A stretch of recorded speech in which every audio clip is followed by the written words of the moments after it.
I don't have to tell you things are bad. Everybody knows things are bad. Everybody's out of work or scared of losing their job.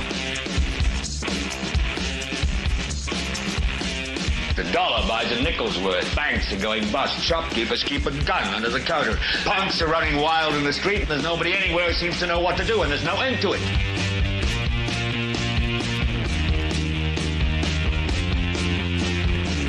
The air is unfit to breathe, and our food is unfit to eat. And we sit watching our TVs while some local newscaster tells us that today we had 15 homicides and 63 violent crimes, as if that's the way it's supposed to be. We know things are bad, worse than bad. It's like everything everywhere is going crazy, so we don't go out anymore.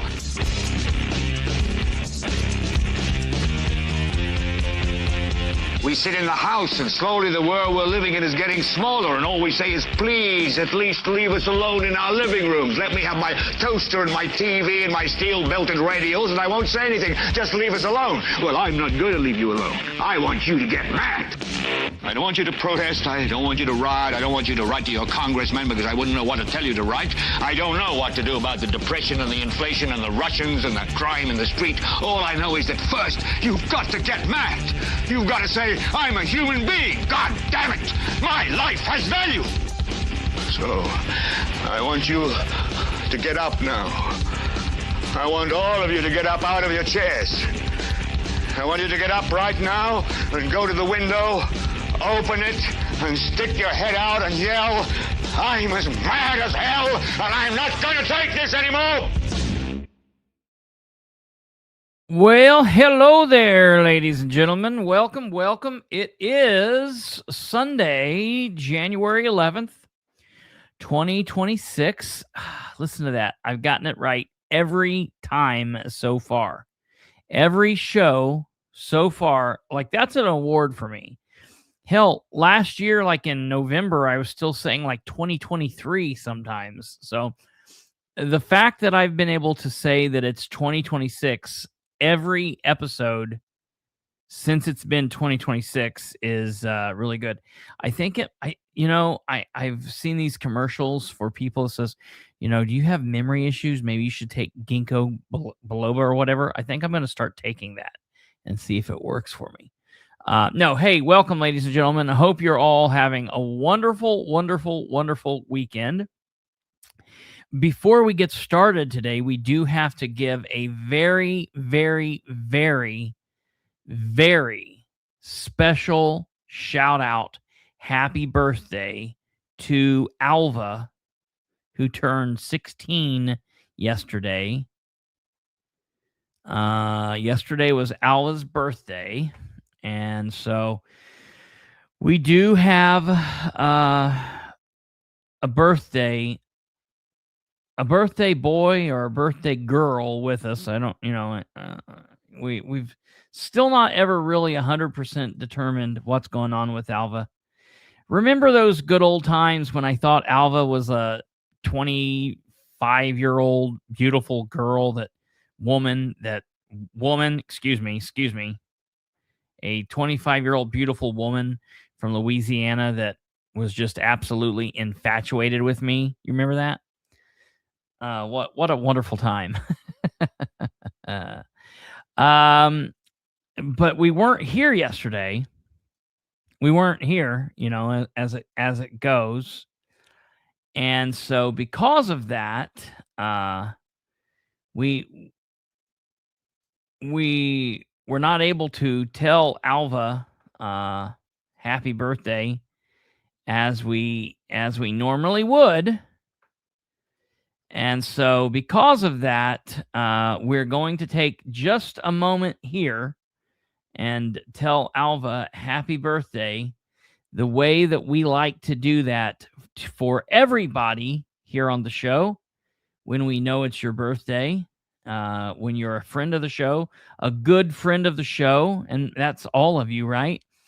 But so when we know it's your birthday, for those of you that we don't know it's your birthday, when your birthday is, you probably will, like, after you witness this, you'll be like, never show us or tell us your birthday ever again in the future. But without further ado, ladies and gentlemen, happy birthday to Alva Take it away.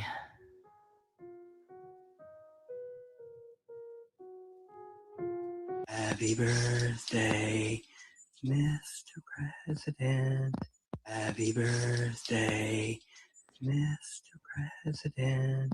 Happy birthday, Miss. Thank God that's off the screen. Okay, well, hey, and happy birthday to Clint Hummel. Well, hey, it's Clint Hummel's birthday, so as we do here on the show, let's tell Clint Hummel happy birthday tomorrow. Ladies and gentlemen, happy birthday, Clint Hummel. Mr. President, happy birthday, Mr.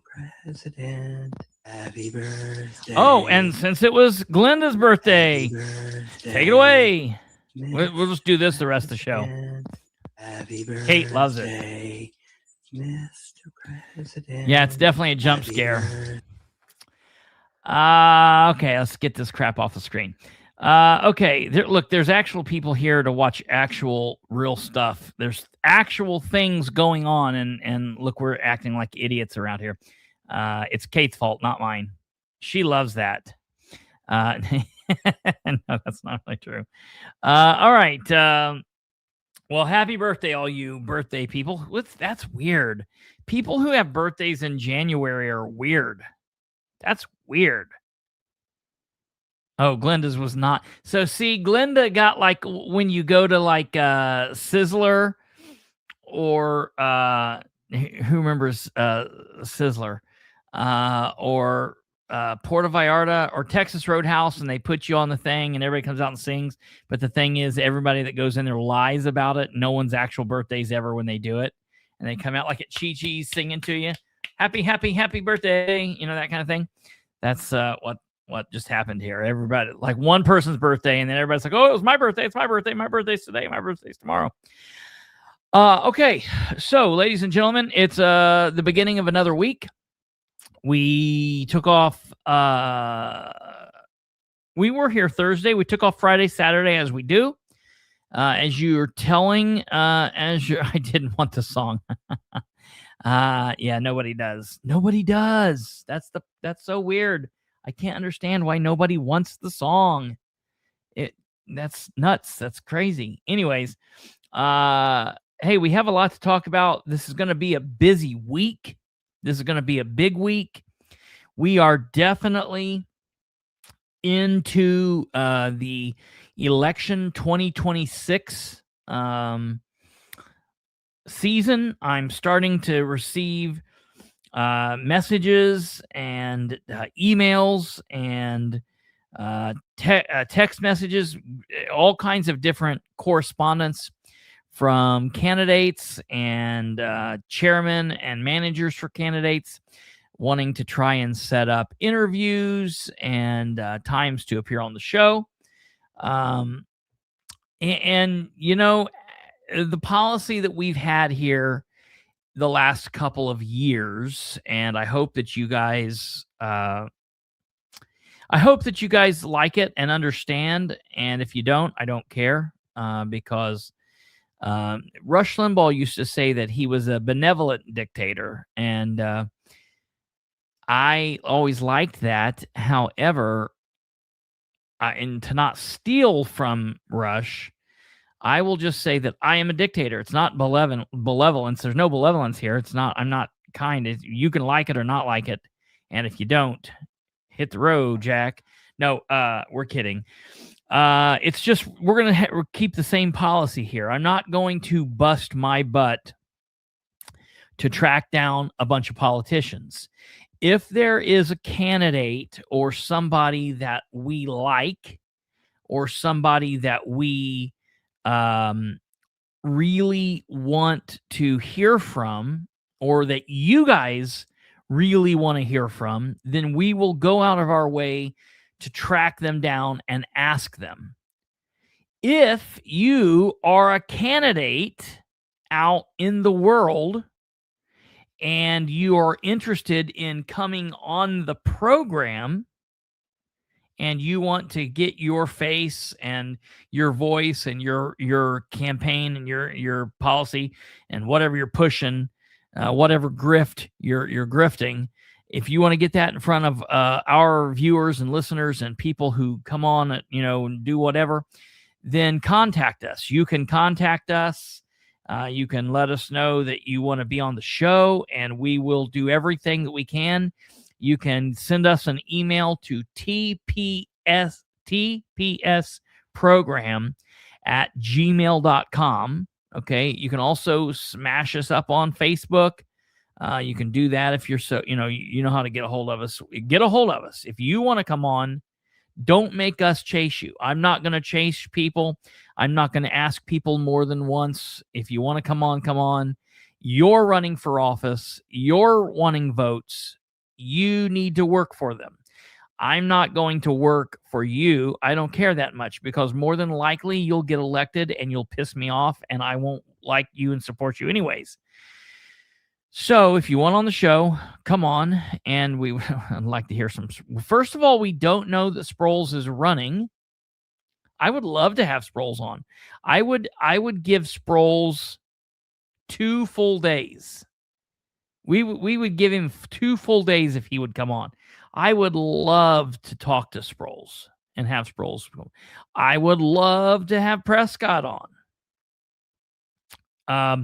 I will say there is an open floor for anybody that wants to come on. So that's happening. We still have about a month before filing is over. If you or a loved one or a friend or someone you know is interested in running for a local county office, whether it be precinct committee people for Democrats, because the Republicans were last year, so this year it's just Democrats, or if it's delegates for Democrats or Republicans, or if it's some kind of county office, county council, county judge, state, judge, prosecutor, if you're attorneys, judge, if you're attorneys, sheriff, coroner, assessor, auditor, a couple of different things. Roway hasn't killed all of those off yet, so they're still on the ballot. If you're interested in running for those, you have until noon on February 6th to get filed. And what I always tell people is, don't listen to me. Excuse me. Pretend that you only have until 11 because you don't want to be late. So you have until 11 a.m. on Friday, February 6th to file. You can file at your local clerk's office, your county clerk's office, not the city or not the town, the county clerk's office. If you're running for one of the local offices or local elections, if you want to run for a statewide office, so if you're running for state senator, if you're running for state representative or something different, then, or prosecutor or judge, then you have to file at the state house. And we are willing to help you all out. We'll do all of that, but we're going to be following that. And obviously, as we get further along, there will be more to talk about. Tonight's show, though, ladies and gentlemen, we're going to be talking about 2 things. We're going to be talking about the Henry County Sheriff's Department, and that's what we're going to be addressing right up here first in front of the show. And then towards the end of the show, we're going to talk about some Muncie-related stuff, and we're going to talk about some things that I posted over the weekend. I'm going to tell you about running into the mayor. The mayor and I, Muncie Mayor Dan Ridenauer, we ran into each other, and we had a little personal one-on-one time. It was kind of like meeting an old ex-lover, ex-girlfriend, boyfriend kind of thing, and you run into each other, and it's real awkward. You don't know like what to do, where to put your hands, where to look, or whatever. It's very strange.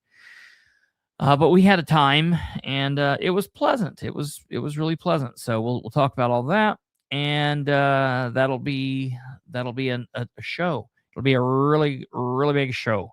So as you guys just jumping right into it, I was going to say a Sproles watch. We were going to put up a Sproles watch And as you will notice, I went in and at the end of last year, I changed it. We're now into Sproles Watch 2026.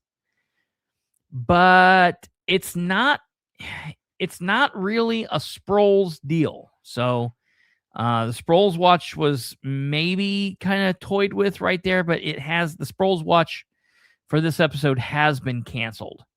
Kind of. And I'll tell you why here in a minute. What we're going to talk about tonight in this episode, Sproles was not involved in directly.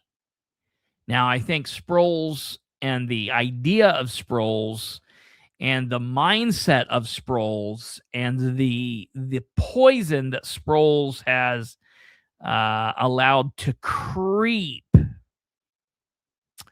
into his department, and this is all things that I talked about back before he was sheriff, when he was running for sheriff.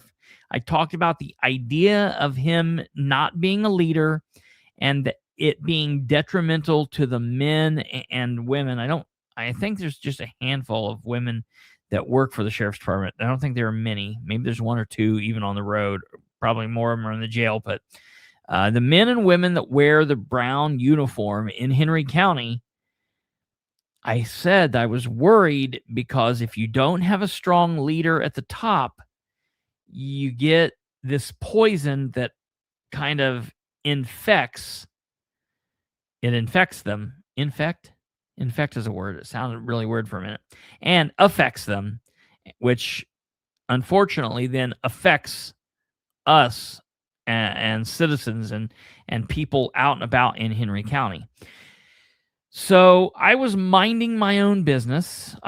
You'll notice I shaved, and I shaved on Saturday in an attempt to force myself into getting a haircut. And I was sitting in the parking lot of where I go to get my haircut. And absolutely, Mother's Touch. Hey, I hope you're doing well. Haven't seen you in a minute. I hope you're doing well, and I'm glad you're here. I was sitting, getting ready to walk in and get a haircut. I just left the gun shop here in Muncie because there is a gun. I know I cheated on Niles over at Trigger, but I promise you, it wasn't for anything major, and it didn't make sense to drive to Winchester. What I was looking for, a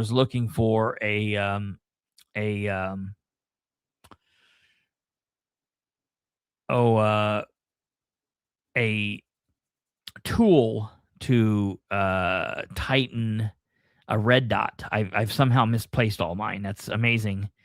I have all these red dots on all these pistols, and I cannot find a single one of my tools. And I didn't know if they just sold those loose, but I fixed it. So no big deal. But there's a gun show coming up in Muncie next week. And so I wanted to find out exactly when that was. So that was one reason. And then I wanted to see about this tool. So I left there. And while I was in the gun shop, I was getting all these ding, ding, ding, ding, ding, ding, ding. My phone was going crazy. And I wasn't messing with my phone because I was in there looking around. And so then I left there and I went to go get my haircut. And I was going to leave my phone in the car while I was getting my haircut. And I figured, you know what? I'm going to look and see what all these people are blowing me up about. And I clicked it. And instantly I saw this video that seemed insane. It looked like a fight was taking place. I couldn't tell what was going on. I didn't understand. And people send me stuff all the time thinking that it's something that I'm going to be interested in. Like that, everybody thinks because I'm a loudmouth and an asshole, that means that I'm involved in all of the drama of the world, And it's like, no, I really just focus on political stuff. and sometimes that stretches into other bizarre avenues, but not always. I'm not interested in your divorce. I don't know how to help your son, his baby mama's brother's cousin, get their kids back from CPS. You know, you need to hire. So many times people call me and I'm like, this is a crazy story, but you probably need to hire an attorney. I am not an attorney. I do not play one on TV. I do not play one on YouTube. I am not a law enforcement officer any longer. This is not, I'm just a talking mouth. That's what I am. I love it when I get people to call and say, hey, I was arrested by the police. They arrested me for possession of cocaine. And I'm like, oh, okay, this is good. This is good. They planted it on you? Well, no. Okay, well, I don't understand. Well, it was my cocaine. Oh, okay. And what do you want? What are you telling me? Well, I want to see how I can get out of it. I want to see if you can help me. I'm like, you probably better call an attorney, because sounds like you got arrested for something that you probably, to each their own. I'm kind of libertarian in that stretch where I like put in your body whatever you want to put in your body, as long as you're not hurting other people. But, I can't help you with the cocaine that was yours that the cops found while you were in the park dealing cocaine. You know what I mean? But there are these times where something happens that it's like, wait a minute, this is something that I find interesting. And I will tell you that I found this so interesting that I was like, I just can't get my hair. Yeah, right. Please take a number and wait in that line over there. You mean you're not an attorney? This is also not the BMV.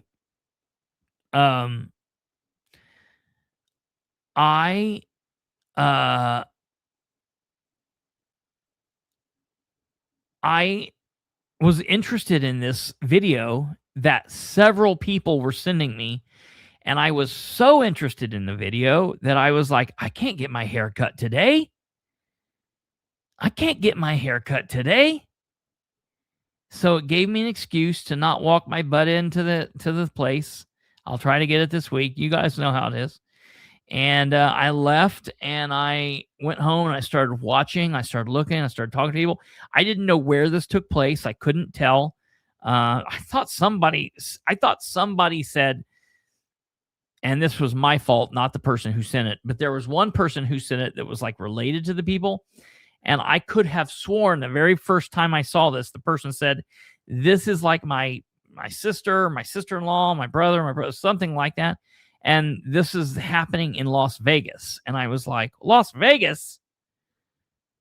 Well, what happens in Vegas stays in Vegas. Didn't somebody remember that? They're not supposed to be sending this out. But that was my ignorant. I don't know where I got Las Vegas from. I guess that I thought that in my mind. I quickly realized that no, it didn't happen in Las Vegas. It actually happened in Henry County. And it happened just south of Newcastle, kind of between Newcastle and Spiceland. For those of you that are familiar with the Henry County, it happened just a little south of 70, right there between all of the truck stops and all that craziness there on 3, just south of 70. And I will tell you this. I talked to a few people, and I've talked to sources. I've talked to sources in law enforcement, and I've talked to sources connected to the people. I've talked to enough people that I've got a picture of what's going on here. And I will tell you, I got enough of a picture that I felt confident enough in posting the video that I posted to social media, and I knew that it would stir a lot of people up, and there would be people on both sides of the thing. And in all fairness, it doesn't, just the video that I shared alone doesn't give you enough of the story. And there were people saying, but wait a minute, there's not enough here. We can't tell that, this is good, this is bad. There were people all over this. And I told them, in all fairness, I posted and I told everybody, listen, you've got to relax. I understand that this is, working you up. First and foremost, this is what I want people to do. I want people to be able to see things and just view it for what it is and not get crazy. You don't have to get totally crazy about it. You just look and be like, okay, that's something. What we as Americans need to be able to do is see something, and we don't need to just jump to some kind of conclusion. We can say, okay, that's a video, and I probably need more information to be able to make a final decision. It makes me feel some kind of a way, but I don't know if I have enough information to be able to fully conclude, because we have people that can, come to a conclusion in seeing a 13-second video, and they've come to the conclusion left or right, up or down, 1 or 2, 0 or 1, on or off, yes or no. You say hello, I say goodbye, one way or another after 13 seconds. And then no matter what comes out from that point forward, some of these people you can't change. You can't bring them back, because it doesn't matter what the truth is at that point. This is what I know, damn it. This is what I know. And it's like, no, man, we need to be able to roll back in time and be able to have enough intelligence to say, okay, I witnessed something. This wasn't part of me. I didn't have anything to do with this. I don't like how this made me feel, but I'm going to reserve my judgment until more facts come to light. So that's kind of why I did this, because I knew what would happen. And I told everybody. I made 2 posts after because the post I made, so I'm going to show it. I'm going to put it up here. I said, it only took 10 days. This is the post I made.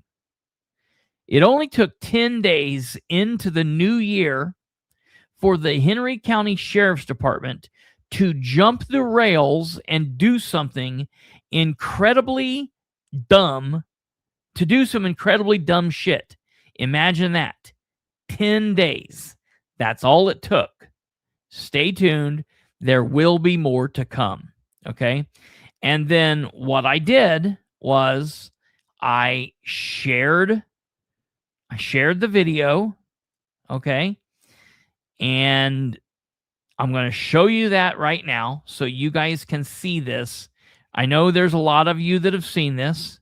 Oh, and I do want to say this. There's someone, a tiger shark, something, that's commenting a lot about Muncie. I appreciate it. You can keep commenting. I'm talking about Henry County at the moment.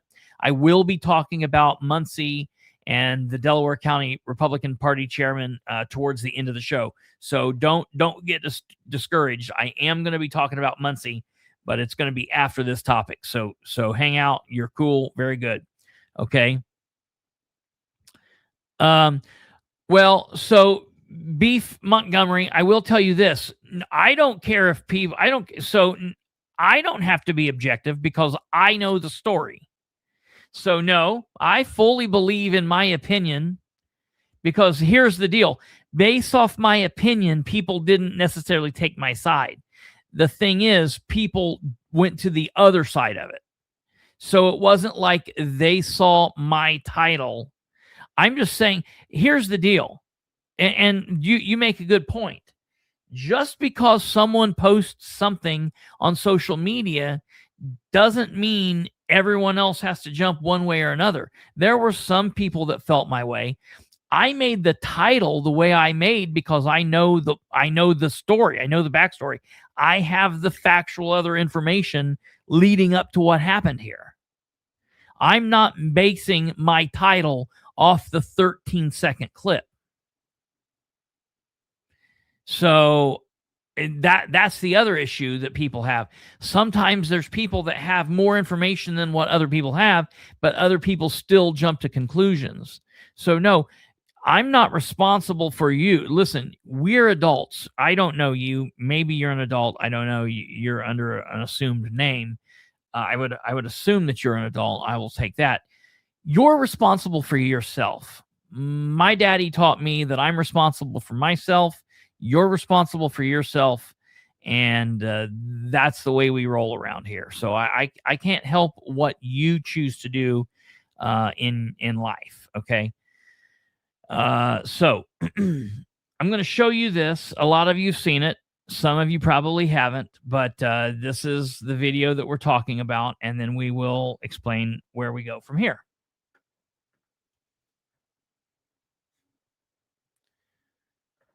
Okay, here we go. What are you doing? Yeah, I'm recording you. So in this video, okay, in this video, what we've seen here, we are 6 seconds in. We've seen a wrestling happening in a car. And it almost looked like one of those old hockey moves where somebody takes the shirt and rips it up over their head and gives them a couple, you know what I mean? Now, that's not what happened, but they just ripped the shirt up and then bizarrely threw like the overshirt or the coat or whatever that was into like the mud puddle over there, which was really strange. And then took off and ran back to a car. Okay. Now, bizarrely, we see lights in this car. Okay. Now, the other thing here is the lights that you're seeing, it looks like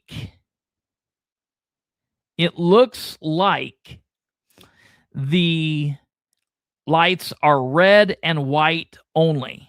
Okay. And people are like, wait a minute, dude, this is fake.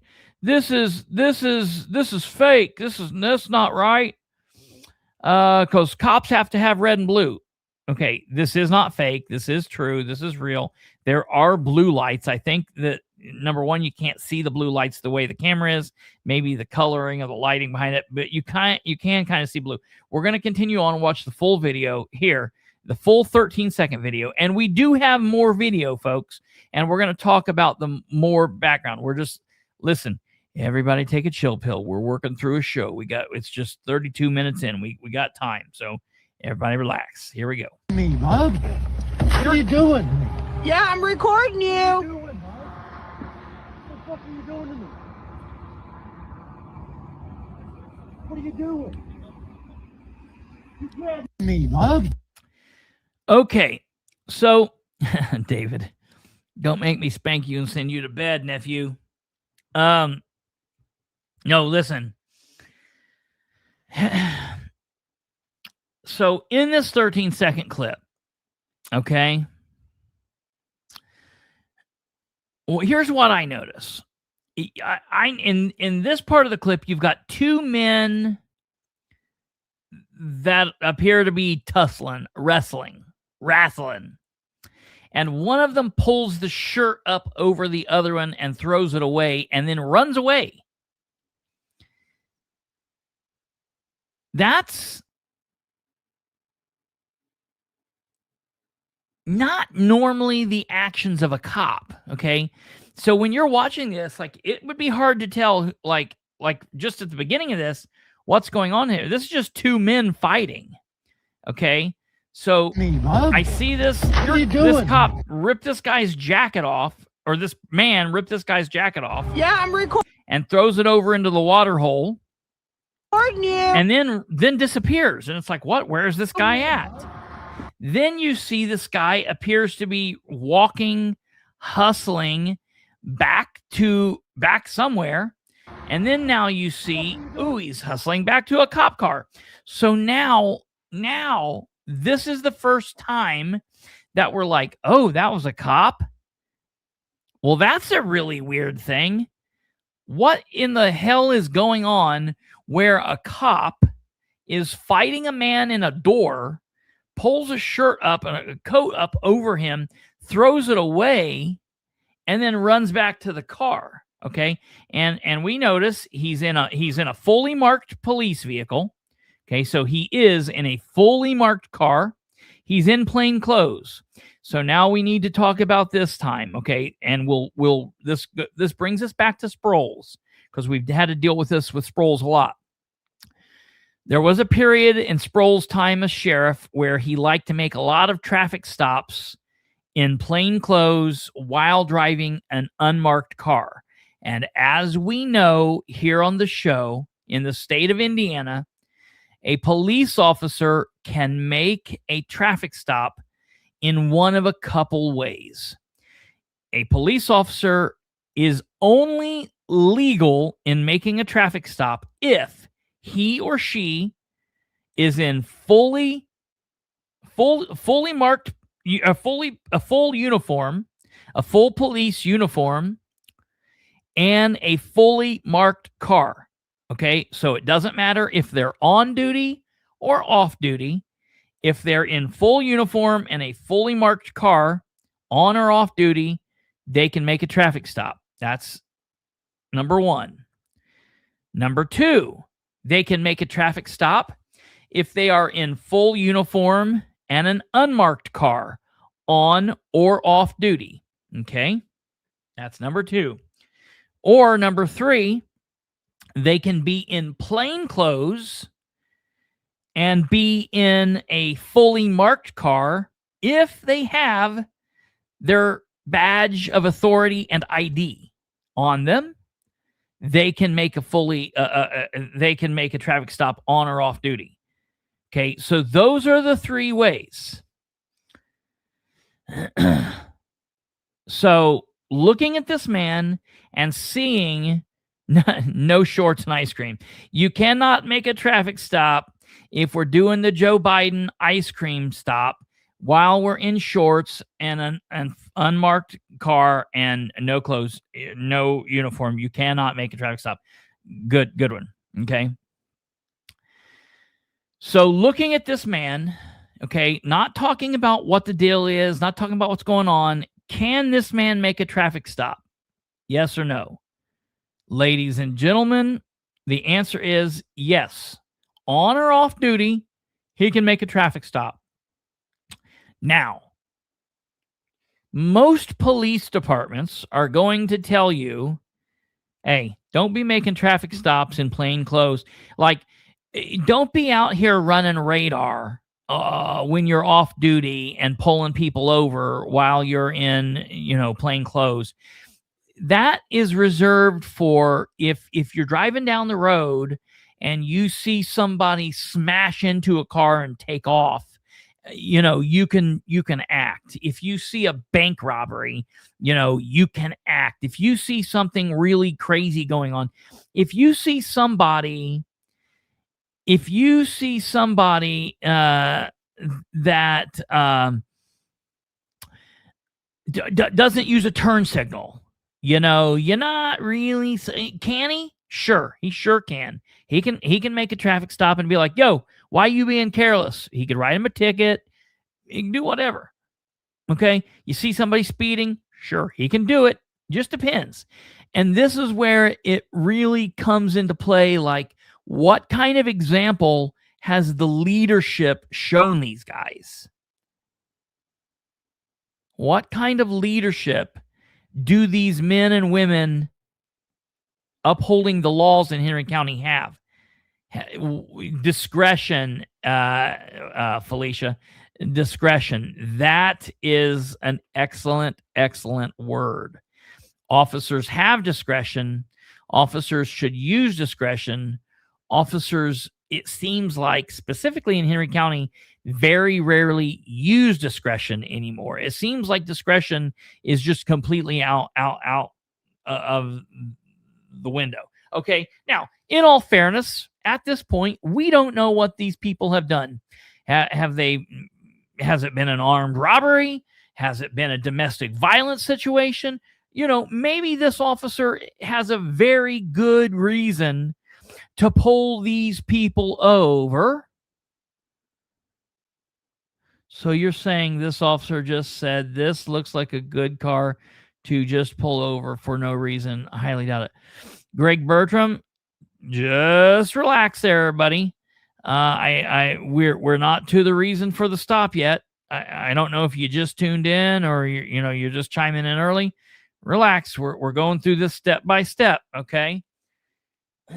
We're going through like the legality, because there's a lot of people being like, he can't be making the stop. So yeah, he's good.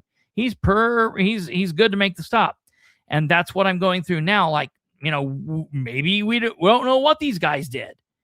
Maybe it was domestic battery. Maybe it was armed robbery. Maybe they were driving into oncoming traffic, and this guy felt like he needed to react. So he reacts. Now, we didn't see why he walked up to them. We didn't see that.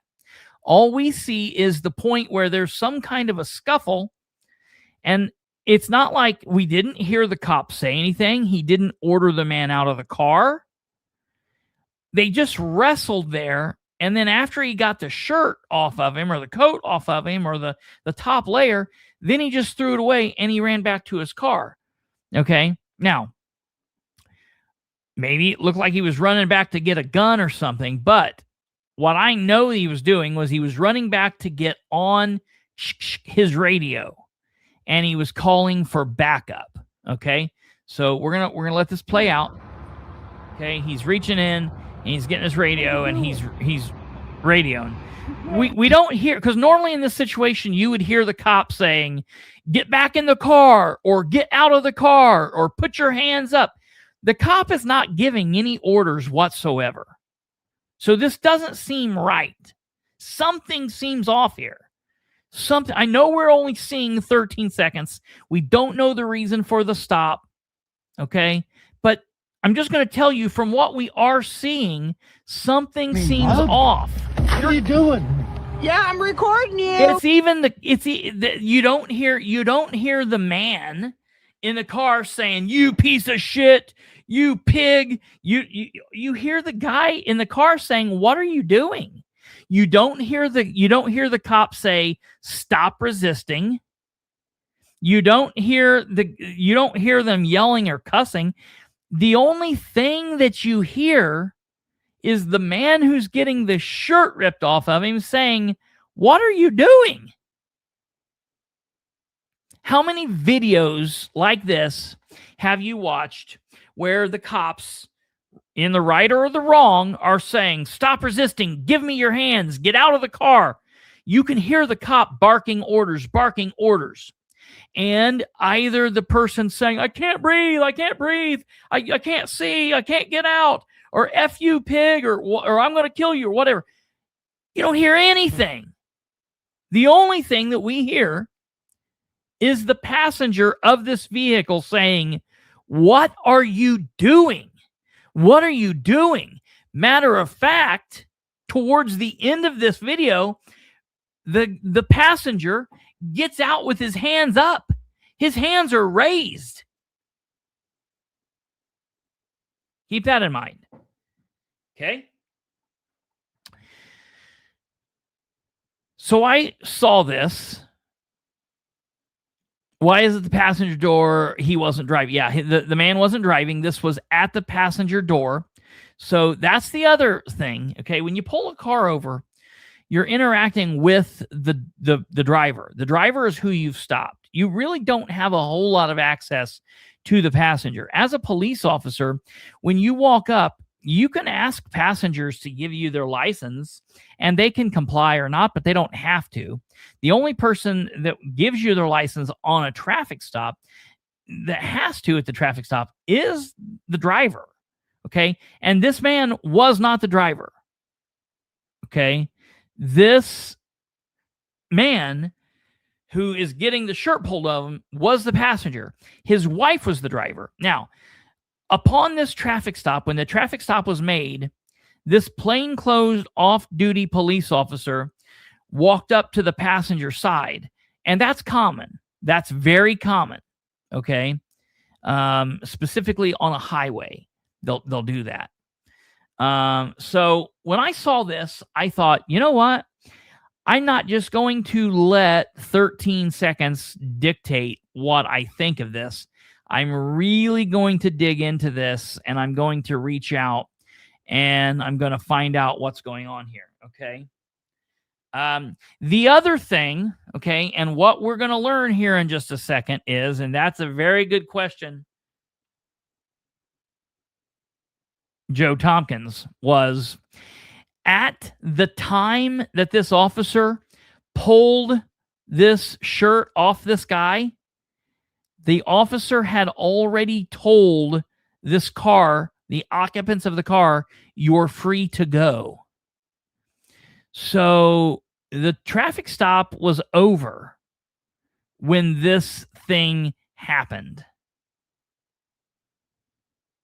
Okay? I want to be very clear. And you don't know that yet. You're just going to have to take my word for it for a second. The officer had said that you're free to go not once, but twice before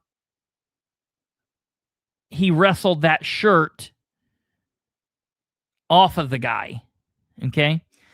So I started doing research when I saw this, started contacting people. I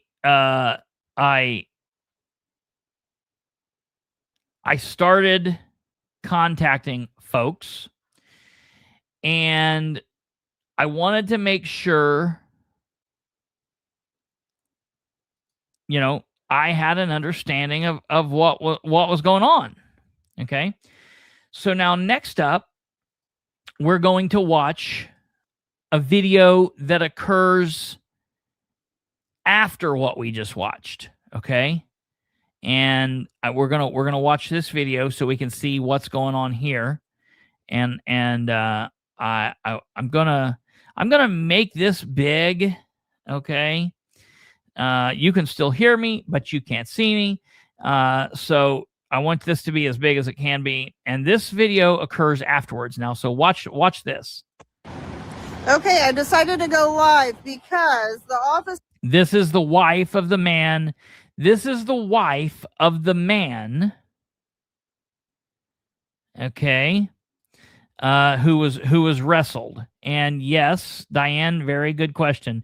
He was off duty, and there is no body cam. So there will be no body cam from that original officer, okay? There may be a dash camera, but we don't know if it was on or off, or if it was recording, or we're not even 100% sure there was a dash cam, but we are going to request that. Okay. So at this time, okay, we see the camera and we see 2 police cars here.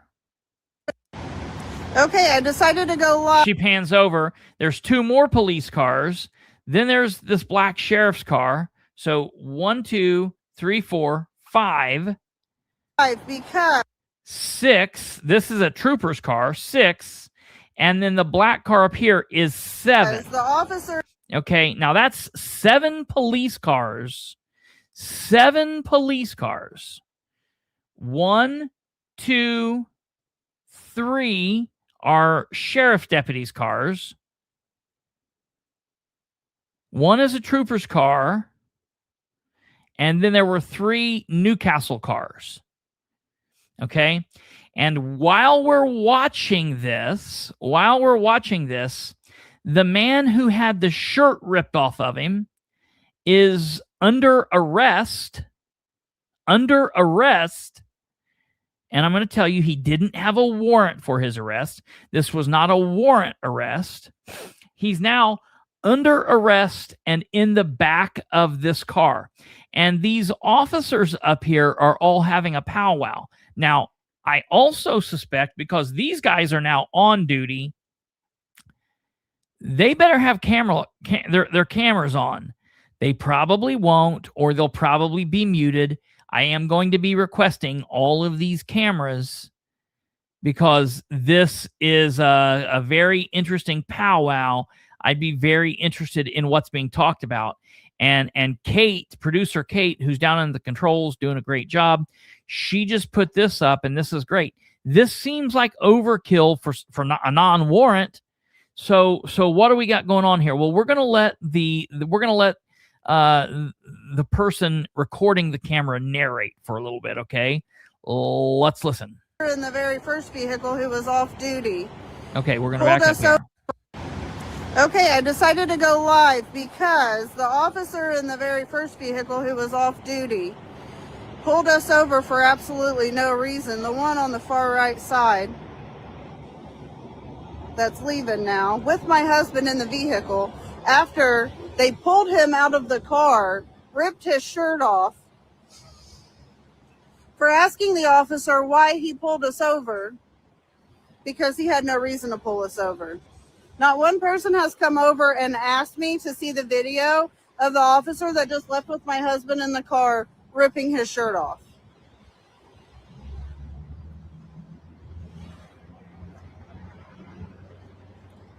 Does anybody want to see the video of the officer he just left with ripping his shirt off? So what did he go to jail for? You guys beating the shit out of him? Why did he go to jail for? Is it because he beat the shit out of him? Is that why he's going to jail? I need to know why my husband just got arrested for nothing. All right, and you can kiss my motherfucking ass, bitch. Okay. So, look, there's going to be people that probably don't like her language. I don't care. I don't care if you like her language or not. She has a First Amendment right to be mad and to express her anger. Those are all adult men. She wasn't talking to children. Okay? You know, maybe other people could have done it better. They're not coming over there and body slamming her. They're not arresting her. They didn't bother her for her First Amendment right. So it's not that big a deal. So for the people who are like, oh, I see why they got arrested. They had attitudes. You can't get arrested for telling a cop, to F off. That's just not going to happen. It can't happen. Thank God that at least out of all the weirdness here in the state of Indiana, at least a majority of the cops here know you can't be arrested for language. Okay. And by this point, she was mad. Okay. She was mad. She wasn't screaming. She was mad. Okay. And it is what it is. Now, I am going to tell you guys, because everyone's like, I'm married to a sailor. Blah, blah, blah. Okay. Let's just throw in here. I've heard that she works at the prison. So she's like a law enforcement adjacent. She works at the prison. So it's not like these people are big bad criminals. She's law enforcement adjacent. Okay? Think about that. Let's think about that. So what's going on here? This is the other strange thing. I have been a part of incidents where I have either acted off duty or other cops have acted off duty. And generally when that happens, you let the person that is on duty handle the person, transporting them to jail, doing all of that. As the off-duty person, you don't normally take the person handcuffed to jail and to do all of that. So let's take this back here just to take a look, okay? So, and we're not going to play. So one cop car, okay? And, okay, so I was wrong. This white cop car back here looks like it's a trooper car. So we got one trooper car, one sheriff car. Okay, I decided to go live. Okay, we've got then a Newcastle car, and then on the other side of him, another sheriff's car. So there's four. So 1, 2, 3, 4. Trooper, a trooper, 2 sheriffs, and Newcastle. Decided to go live. Then another sheriff's car there. So that's 5. Then another trooper car, that's 6. And then this initial car. And this initial car, that initial car is parked where it was parked when the traffic stop first occurred. After they get him out of the car and they walk him back and they manhandle him a little bit and they put him in the front seat of the car and do all of that, they tell her she needs to leave. You need to leave. They won't tell her their names. They don't identify to her. Now, keep in mind, her and her husband have just been pulled over by a plainclothes officer. When he calls for backup, who comes? Does the cavalry come? Not yet. Not yet. Okay? Not yet. When he calls for backup, the first responding unit that backs him up is another off-duty cop, another plainclothes cop. So we now have 2 plainclothes officers on the scene manhandling this dude, and they will not tell him their names. They do not tell her their names. They do not tell her what he's being arrested for. They do not tell him what he's being arrested for. And they then tell her she's free to go. Then the rest of the on-duty people then arrive, and we now get so out of 7 cop cars, 2 of them are off duty, and they're the first 2 officers on the scene. Now, listen, it would have been better here. It would have been better here if her camera was working from the very start, and so we could have seen everything from the very start. More people should record. More people should have dash cams. Every car should come with a dash cam in it. Not just police cars, not just food delivery and Uber. Every car, every truck, every semi, every vehicle that moves on the roadway, the waterway in America should have cameras pointing forward, cameras pointing backwards, and cameras of the outside. That's just something that should happen. And if the cars don't come with them, people should put them in them. And if you're going to get pulled over, you should start recording before the cop even walks up to you. That's something that we should do. But let's slow down and back up just a second. This woman works at the prison. She doesn't hate cops.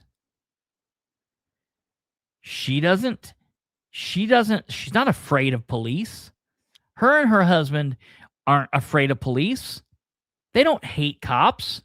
They're not out here criming and doing it up. They think, oh, we don't know what we're getting pulled over for, but he's going to walk up here. We're going to have a conversation with him, and we're going to be on our way. So she didn't think about jumping out and start recording. They're not auditors. They're not out here making a big stink about it. They're driving from their house to family's house to visit and to hang out with family. They're not doing anything crazy. They're killing a Saturday. This is like at 10 o'clock in the morning, 10:30 in the morning. They're driving from their house in the northern part of Newcastle to family, and they get pulled over just under the bypass, under 70 on 3 by a plainclothes officer who comes up. And now there's going to be more video, and we're going to watch it. Okay. We're going to watch it, and we're going to talk about this, but it's this point that I'm going to tell you.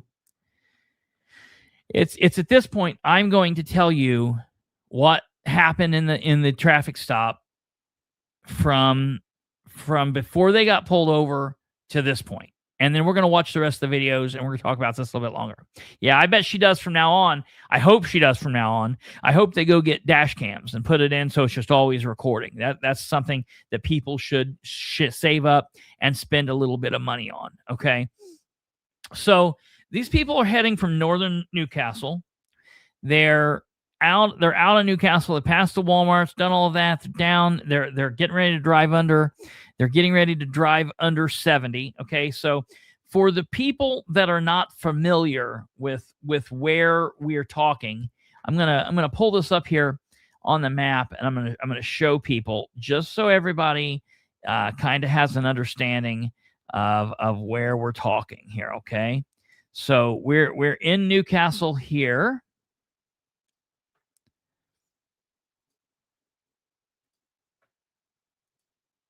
Okay, here's Newcastle, and here's 3. Okay, 3. Here's North Newcastle. Okay, here's Henry County. Out in the county. Here's the Newcastle Correctional Facility, which, if I'm 100% sure, I'm not 100% sure, but I believe this is the prison that she works at. I'm not 100% sure, but I believe it's this prison that she works at. Okay.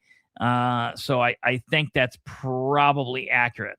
Here's the Henry County Sheriff's Office. Okay. Here is Highway 3. They were on Highway 3. They drove through Highway 3. Okay. They're coming into Newcastle proper here. They're on the western side of Newcastle. They drive past 38 here. They come on down. No issues. They're not speeding. They didn't just go and rob the McDonald's. They didn't go and steal a bunch of pills from CVS. Okay, they're just driving. They're going to see family members. All right, they're on 3. They pass Riley Road. They're coming to the south side of Newcastle now. Okay, they come up past Raintree Inn. Okay, they come out south of 300 South, and here's the Walmart. Okay. 3 is coming. They're bringing them to 70 now. They come up here where 3 is divided. Now it's no longer divided. Okay, 3 is no longer divided here. Okay, and they come up to 70. Okay, and there's a series of stoplights around here.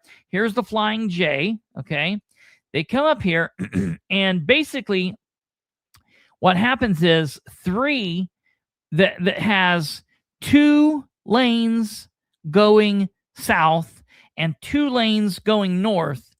Once it comes down here, so far, it splits into just a 2-lane road. Okay, it's not a high school right around in there. There's high school further back, but not where we are. Okay, so see here, it merges from a 4-lane road to a 2-lane road. Okay, now granted, I wasn't with these people. I can only go off what I've heard, and I'm just trying to give you the basics. There might be some little pieces here or there that I might get wrong, and while they matter, nothing that I say that I get wrong is going to make or break the reasons behind what I say is a good or a bad stop. Okay, so it's like if I say something happened on a Tuesday, but really it happened on a Wednesday. That's not going to make or break the situation. So I might get some things a little off, but it's nothing that's going to hurt the big picture. Okay. So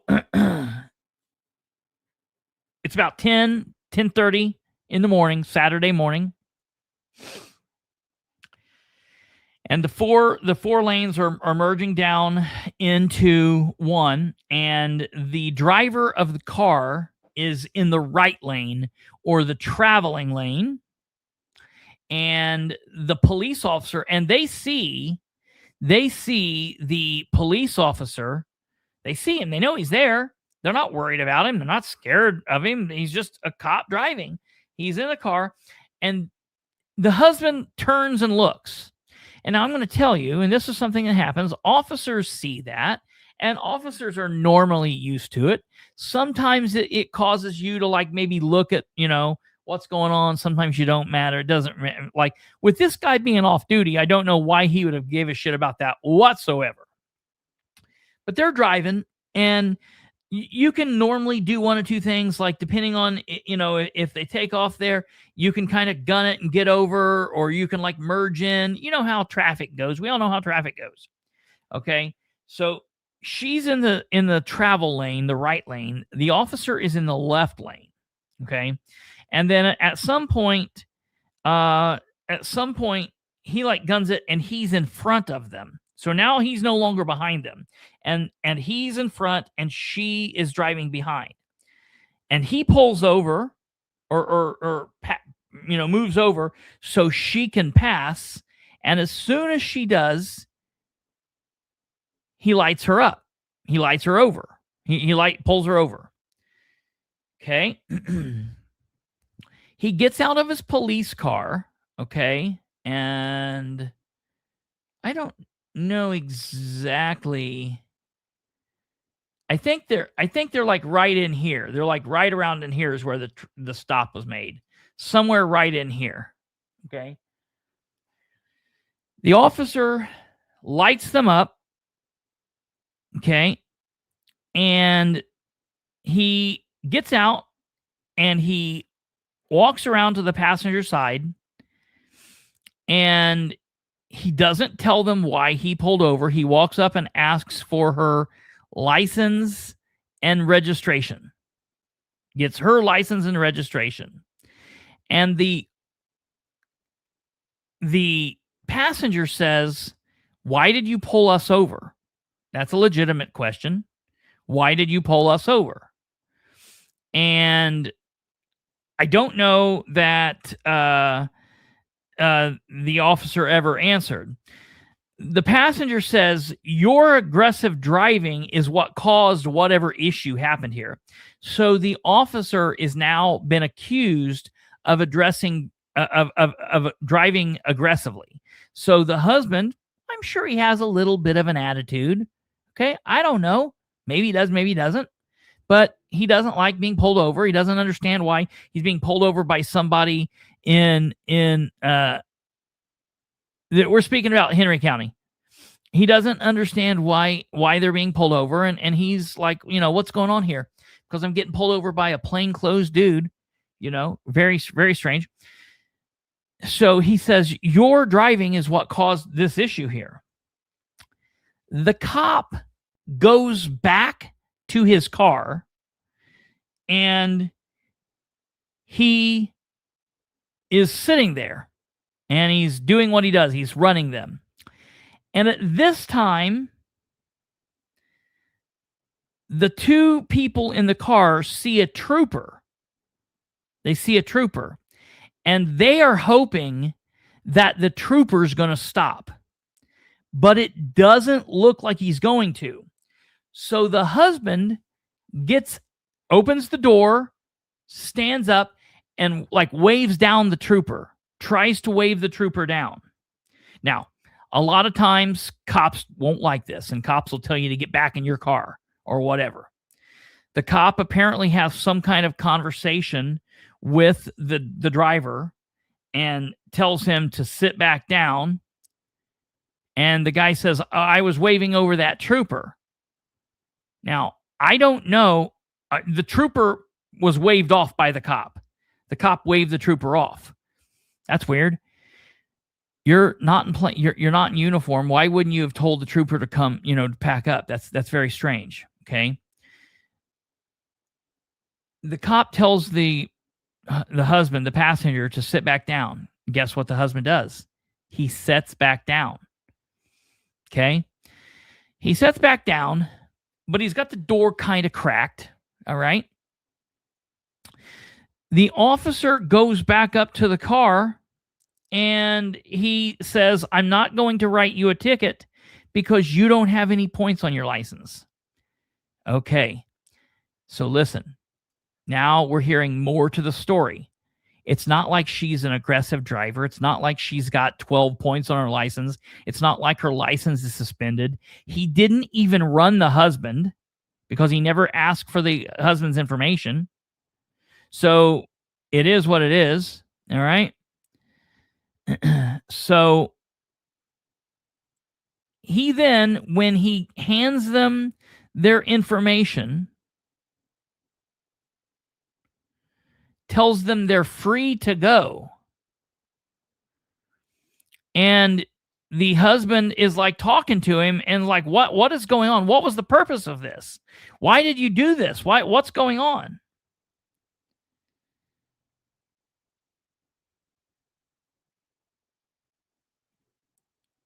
The cop tells him, you're free to go, now go, and then slams the door on him. Okay, did not ticket them. He did not give them a ticket. And I guess it would have been either he didn't give them a ticket for I don't know. I don't know what. They don't know what. This guy still refused to identify himself. Never presented any kind of ID. They don't know what's going on here. And then at this point, this battle ensues. This is when she flips the camera on. This is when she flips the camera on.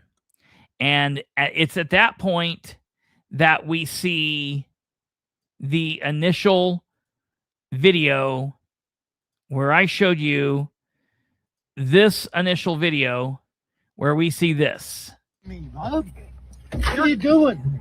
Yeah, I'm recording you. What the fuck are you doing to me?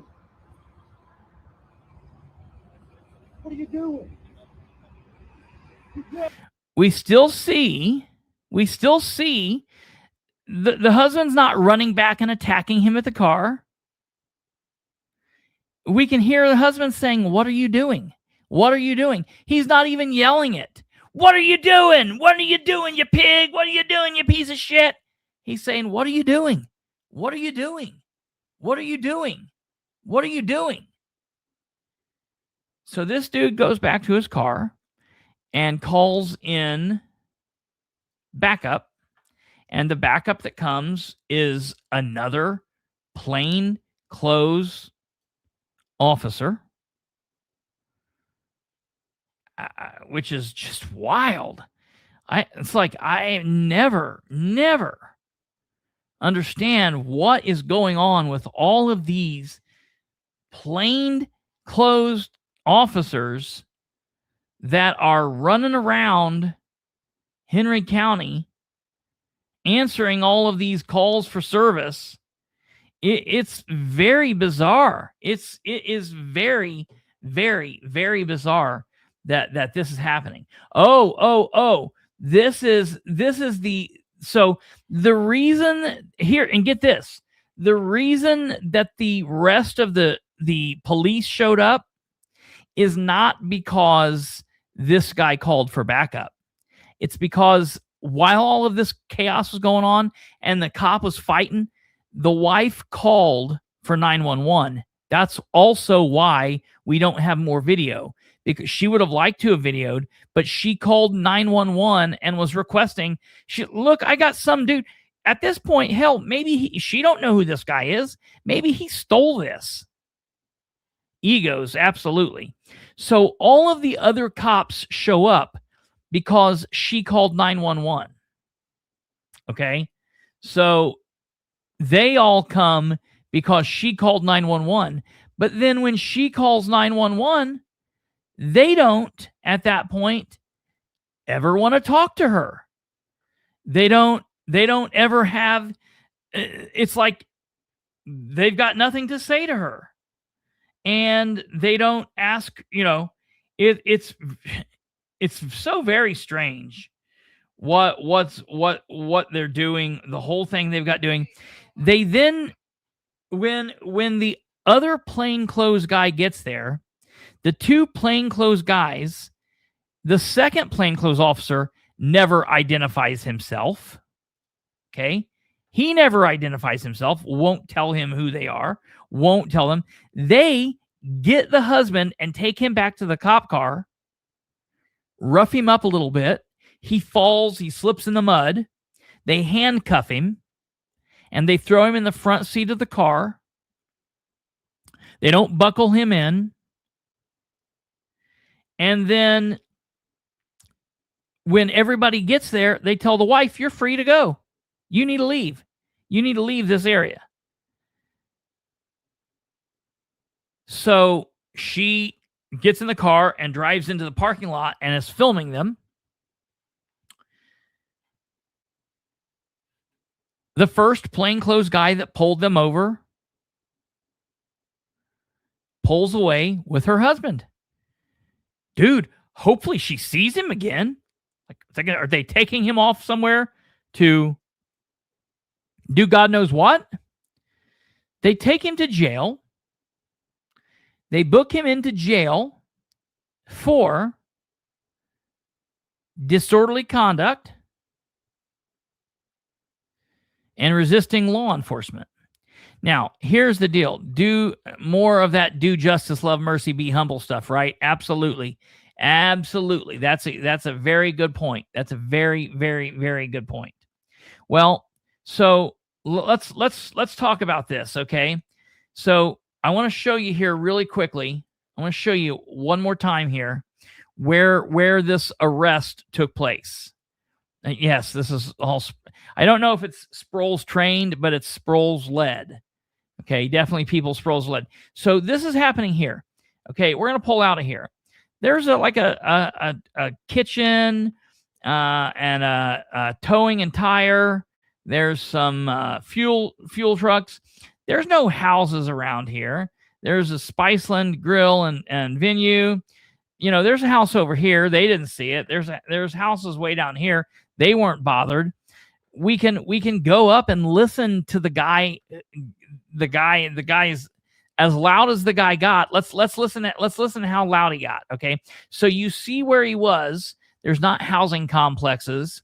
He wasn't in like some kind of meeting. He's out here on a highway where the cars going by are louder than what they're doing. Okay, let's go back and listen to how loud he got. Okay. What are you doing? Yeah, I'm recording you. She's louder than he was. Yeah, I'm recording you. What are you doing to me? What the fuck are you doing to me? What are you doing? What are you doing? Sounds like he's whispering. Sounds like he's whispering. Okay. So now let's go explore this.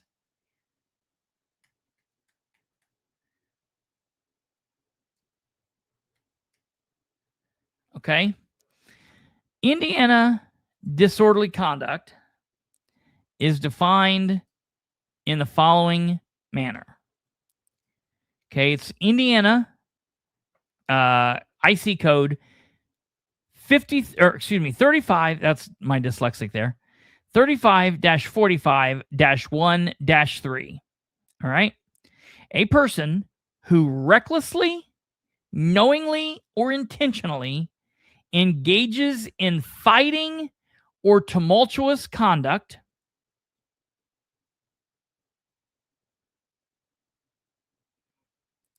I don't see the passenger fighting. I see the passenger is getting his shirt pulled off of him and then standing up saying, "What are you doing? What are you doing? What are you doing to me? What are you doing to me?" A person who recklessly, knowingly, or intentionally engages in fighting or in tumultuous conduct, makes unreasonable noise or continues to do so after being asked to stop. Never heard anybody ask him to stop. Disrupts a lawful assembly of persons, commits disorderly conduct, a Class B misdemeanor. Okay, that doesn't fit. The offense described in subsection A is a level 6 felony if it adversely affects airport security. That didn't happen. And is committed in an airport, which that didn't happen. The offense is described in subsection A as a level 6 felony if it's committed within 500 feet of the location where a burial is being performed. That's not true. A funeral procession, if the person described in subsection A knows that the funeral procession is taking place, or a building in which a funeral or memorial service is, or a viewing of deceased person is being conducted, and adversely affects the funeral, burial, viewing, funeral procession, or memorial service. That is the whole of the law as it relates to disorderly conduct. Disorderly conduct does not fit. Moreover, they were told they were free to go twice before the officer went hands-on.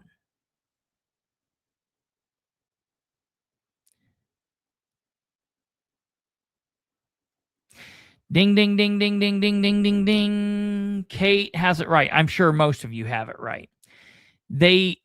Cops are getting smart enough to know there used to be a day in Indiana and everywhere else where people were getting arrested simply for resisting law enforcement. Simply for resisting law enforcement. And all of these cases were getting thrown out, and departments and deputies and officers and marshals and everyone else in between were getting sued because somebody finally figured out, wait a minute, you can't be resisting an arrest as an initial charge if you're not getting arrested for something before the resisting arrest. Okay. Yeah, that's exactly right. Absolutely.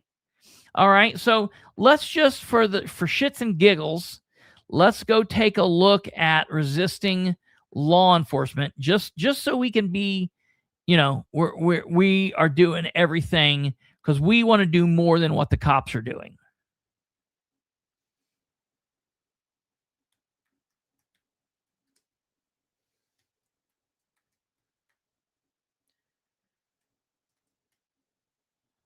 Okay. Resisting law enforcement in the state of Indiana is Indiana Criminal Code 35-44.1-3-1. A person who knowingly or intentionally forcibly resists, obstructs, or interferes with a law enforcement officer or a person assisting the officer while the officer is lawfully engaged in the execution of the officer's duties.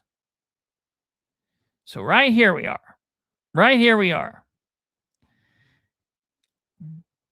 If this guy forcibly resists or obstructs or interferes with a law enforcement officer while the officer is lawfully engaged in the execution of the officer's duties, it is my full belief that this man, this officer, was not engaged in a lawful behavior, in lawful duty. What he was doing was illegal. A person who knowingly or intentionally forcibly resists, obstructs, or interferes with the authorized service or execution of a civil or criminal process or order from a court? No. Flees from a law enforcement officer after the officer has visible or audible means, including operation of the law enforcement officer's siren, emergency lights, or identified himself or herself or order the person to stop? No. Commits resisting law enforcement a Class A misdemeanor? No. A person who have been denied entry into by a firefighter, an emergency medical services provider, or a law enforcement officer knowingly and intentionally enters the area that, no. The offense under subsection A or B is a level 6 felony if the person uses a vehicle? No. While committing the offense? No. The person draws or uses a deadly weapon? No. Inflicts bodily injury on or otherwise causes the bodily injury to another person? No. Operates a vehicle? No. Level 5 felony while committing the offense if the person operates a vehicle? No. The person uses a vehicle? No. Level 3 felony while committing the offense if the person operates a vehicle? No. Level 2 felony while committing any offense described in subsection A, the person operates a vehicle? No. The offense under subsection A is a level 6 felony while committing the offense under subsection A1 or A2 if the person creates a substantial risk of bodily injury to the person or another person and has 2 or more prior no. Subsection A3, the person has 2 or more prior unrelated? No. If a person uses a vehicle to commit felony? No. 30 days if the person does not have a prior unrelated? No. 180 days? No. 1 year the person has? No. This person has not done anything here. That was straight up battery by the deputy and unlawful arrest under the color of law. Clearly. Absolutely 100% of the deal. He was taken to jail. He was booked into jail on the preliminary charges of disorderly conduct, bullshit, and resisting law enforcement. Bullshit. Where's that kid when I need him? Bullshit. Where's that kid? Let's see if I can find him. Let's see. I should have had that kid ready. Bullshit kid. Let's see if I can find him. Bullshit. Yep. I knew. I got you, buddy. Hold on. You're coming to the rescue. Here we go. Let's see. Do we think that this guy should have been... This guy was arrested for disorderly conduct. A bullshit? A bullshit? A bullshit. A bullshit. I love you, little buddy. So here's the deal. The wife. Thank you, James.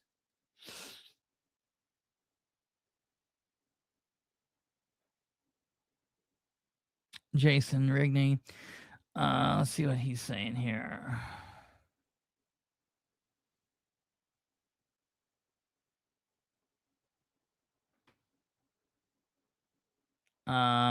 Plus the one video you had out about the town marshals pulling people over in plain clothes and off duty. The sheriff was really concerned of it being a big concern, said that seems like narcissistic situation. Really, it was funny in that video you had. I was bitching about it, then says he was off duty plain clothes and pulled someone over that same day and called it. And I was waiting for city police to come, but he went ahead and approached the dude. It's totally nuts. This is all totally nuts. And FAFO Felicia, the husband, interfered with officer and wife driver initially. Wouldn't be surprised if the officer used that. The only problem is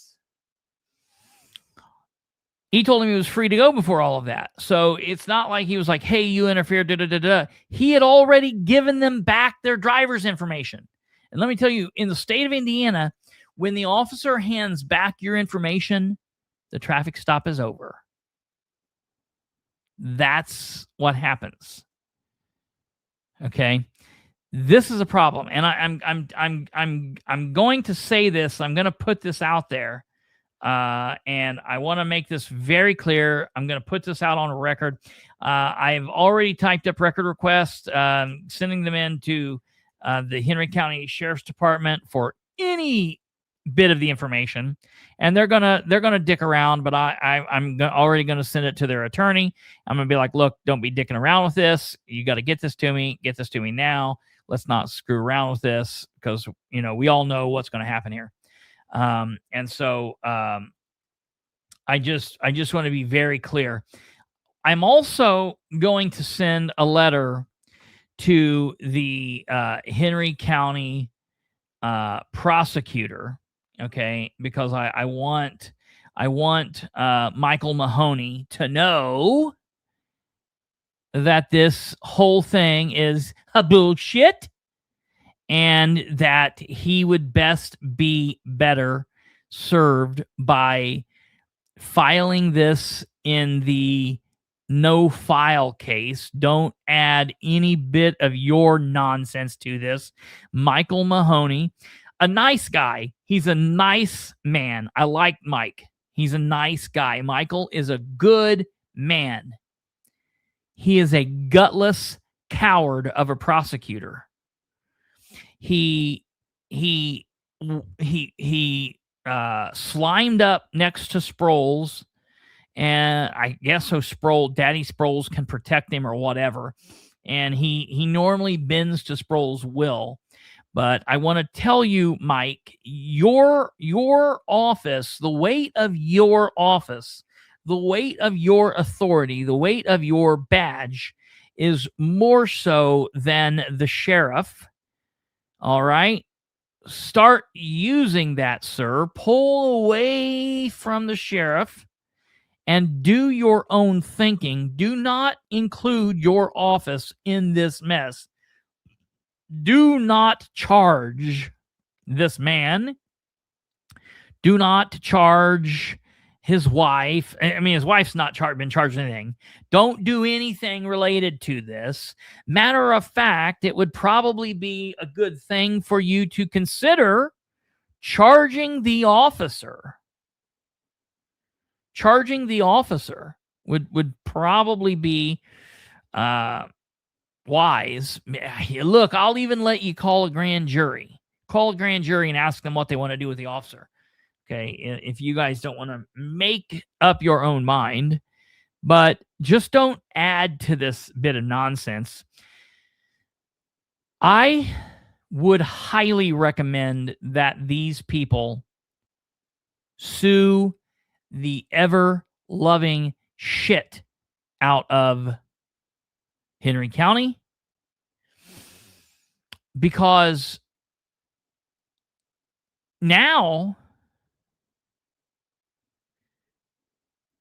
this is a situation where this is not even a Sproles happening. This is all, Sproles men now involving. And let me tell you why I was initially going to call this a Sproles Watch 2026. But then I pulled back because I was like, no, he wasn't involved. Sproles wasn't out there. But here's the thing. This is Sproles. This still lands at Sproles' feet because it's this kind of behavior that his men and women are learning from him. This is the kind of crap that Sproles would pull. And his men and women are seeing this and thinking, well, I can do this. I can do this. I should be able to do this. The sheriff does it. Oh, yes. Oh, yes. Listen. If the people out there are listening that were involved in this, Amy and her husband, I don't even know the husband's name. She had to go bail him out of jail. She had to go bail him, pay money to get him yesterday. And they didn't even know the arresting officer's names when he left jail. Still don't know who this is.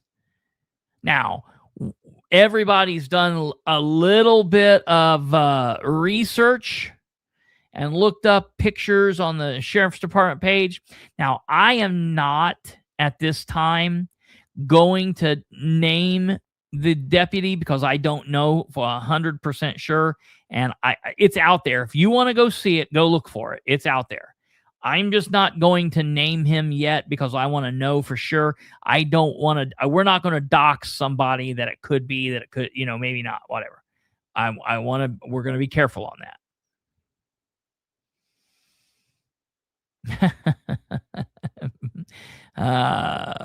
Bocephus, that's hilarious.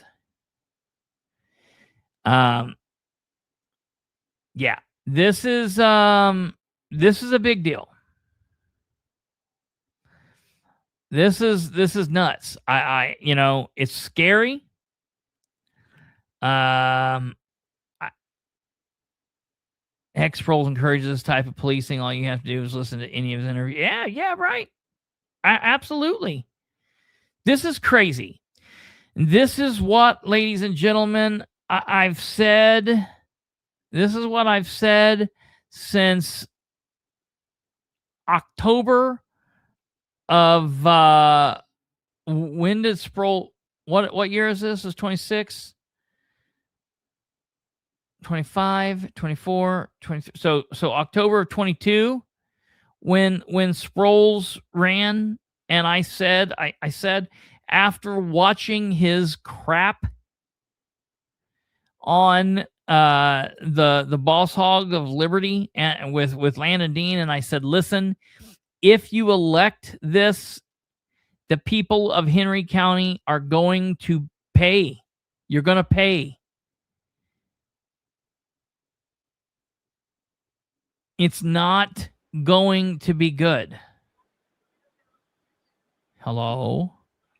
The sad thing is, I think you meant that figuratively when you were talking about it, that the people of Henry County would pay for it because they would be forced to deal with stupidity from him. Well, yeah. Yeah. They're paying Yeah. financially now Yes. through the insurance, through the lawsuits that have come up. Through the This is loss of their costing- freedom. Yes, that they are paying more ways than I think we initially imagined. Because I never would have thought that they would have lost their insurance and ended up. Can with, you keep talking for 1 second and just Sure. keep these people happy for a second and like tell them all this great stuff and how smart we were calling this? I'll be right back. Stay right there. Okay. I love when he does this to me. It's so much You fun. popped up. It was your fault. Yes, but then you abandoned me, man. I'll be right back. You know, Henry County, they lost their insurance within a year of this guy coming into office because of the number of suits, because of his personal behavior, and now it's filtering down to his officers, his deputies. It's a very good likelihood that they could end up losing another one. Yeah. And on top of that, we've got, crime critic here talking about the embarrassment. I don't know how many sheriffs Kristopher has talked to over the years that have talked about how they think he's a clown, that he's just not respected.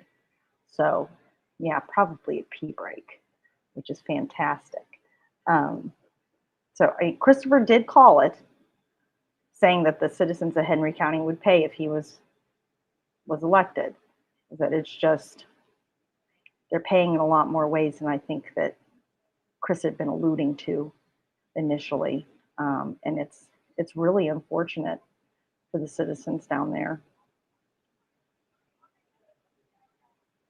And hopefully he hurries and comes back, because I really hate being on camera.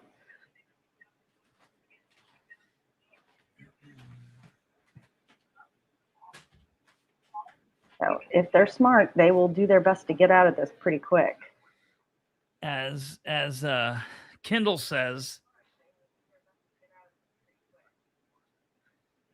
as Rob Kendall says on his show, the worst part of each show is being right so much. See, that's what puts me different from Sproles, or from Kendall, excuse me. It's the absolute best part is being right. And the thing is, well, I think Sproles is dealing with personal issues, and that's why we haven't seen him in the limelight. Yes, I do agree with that. I do agree with that statement.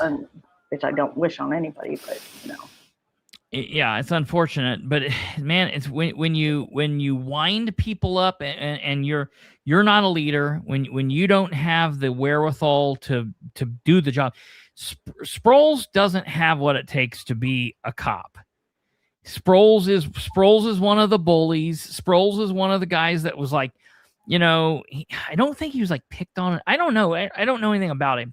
But Sproles seems like that. Small dick energy, Kristopher. Yeah, absolutely. Small dick energy. I have to prove I'm the big man.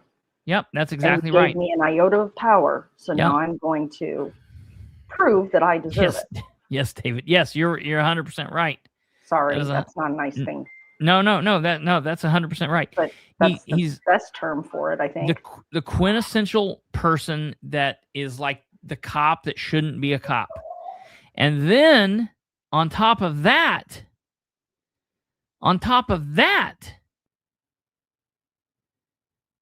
what really crazy is he turns out and he wants to be the top cop, the sheriff. And it's like, dude, you shouldn't be dog catcher. You shouldn't clean the toilets at the jail, let alone be a road deputy, let alone be the boss of all bosses.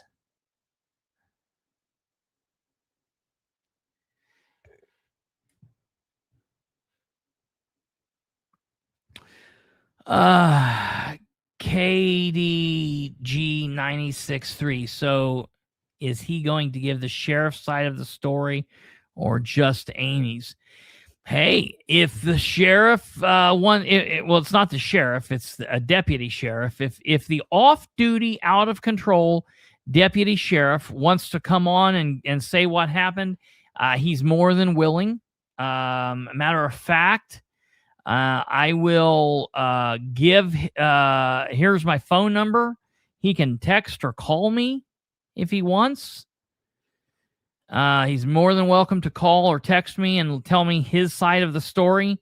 If he wants to send his report, copies of his report on this insanity, he can send it right here. I will treat him respectful. Now, I'm not treating him respectfully now because what we're seeing here is bullshit. There was no disorderly conduct. Nothing that happened there fits the law for disorderly conduct. He was not resisting law enforcement. Listen, this is one of these things that all cops know, that all cops do. That it's like, this is the thing where it's like, yeah, this can be disorderly and resisting. I mean, you could literally write that up on anybody. Okay. I will be polite and respectful to this deputy. If he wants to explain to me what's going on, if he wants to send over his reports, if he wants to explain what was going on so badly that he needed to pull these people over off duty and call another off-duty person, I will be more polite to him then than I am being now. I will at least give him the benefit of the doubt. Now, I'm going to get all of these reports, whether he wants to give them to me or not. I'm going to get as much as there is here through the record request. So I will get those eventually, one way or another. I will get them. But if he wants to provide them to me earlier, if he wants to let me know what's going on and, provide to me, the information that proves that this was a great big, if this was a big bad bag murder that we got off the streets or whatever, then,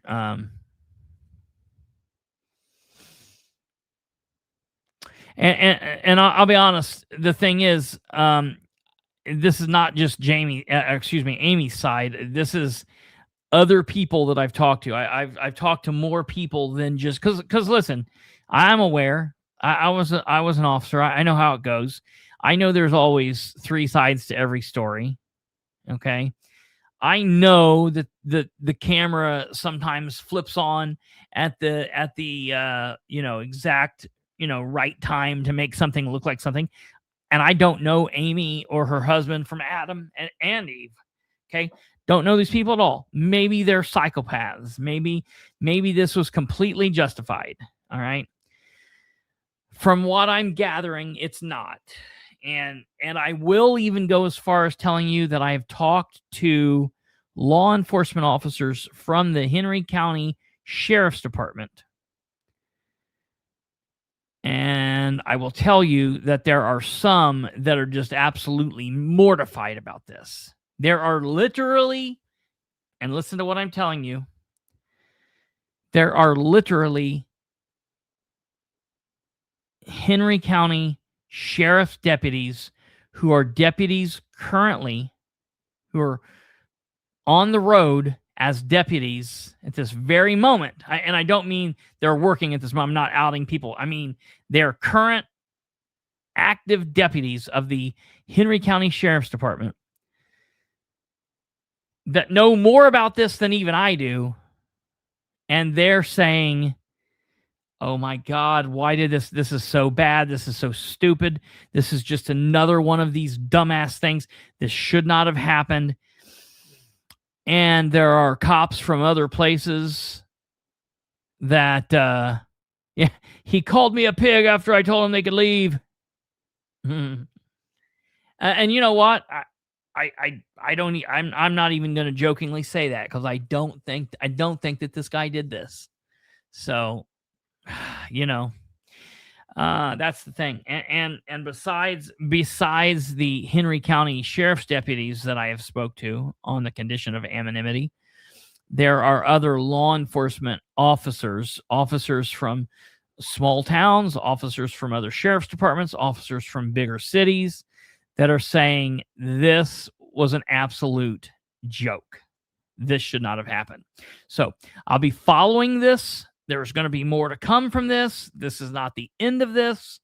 I don't know what these people are going to do. I will be 100% honest. I hope they sue. This is in my opinion, this is definitely a major lawsuit. I hope they do.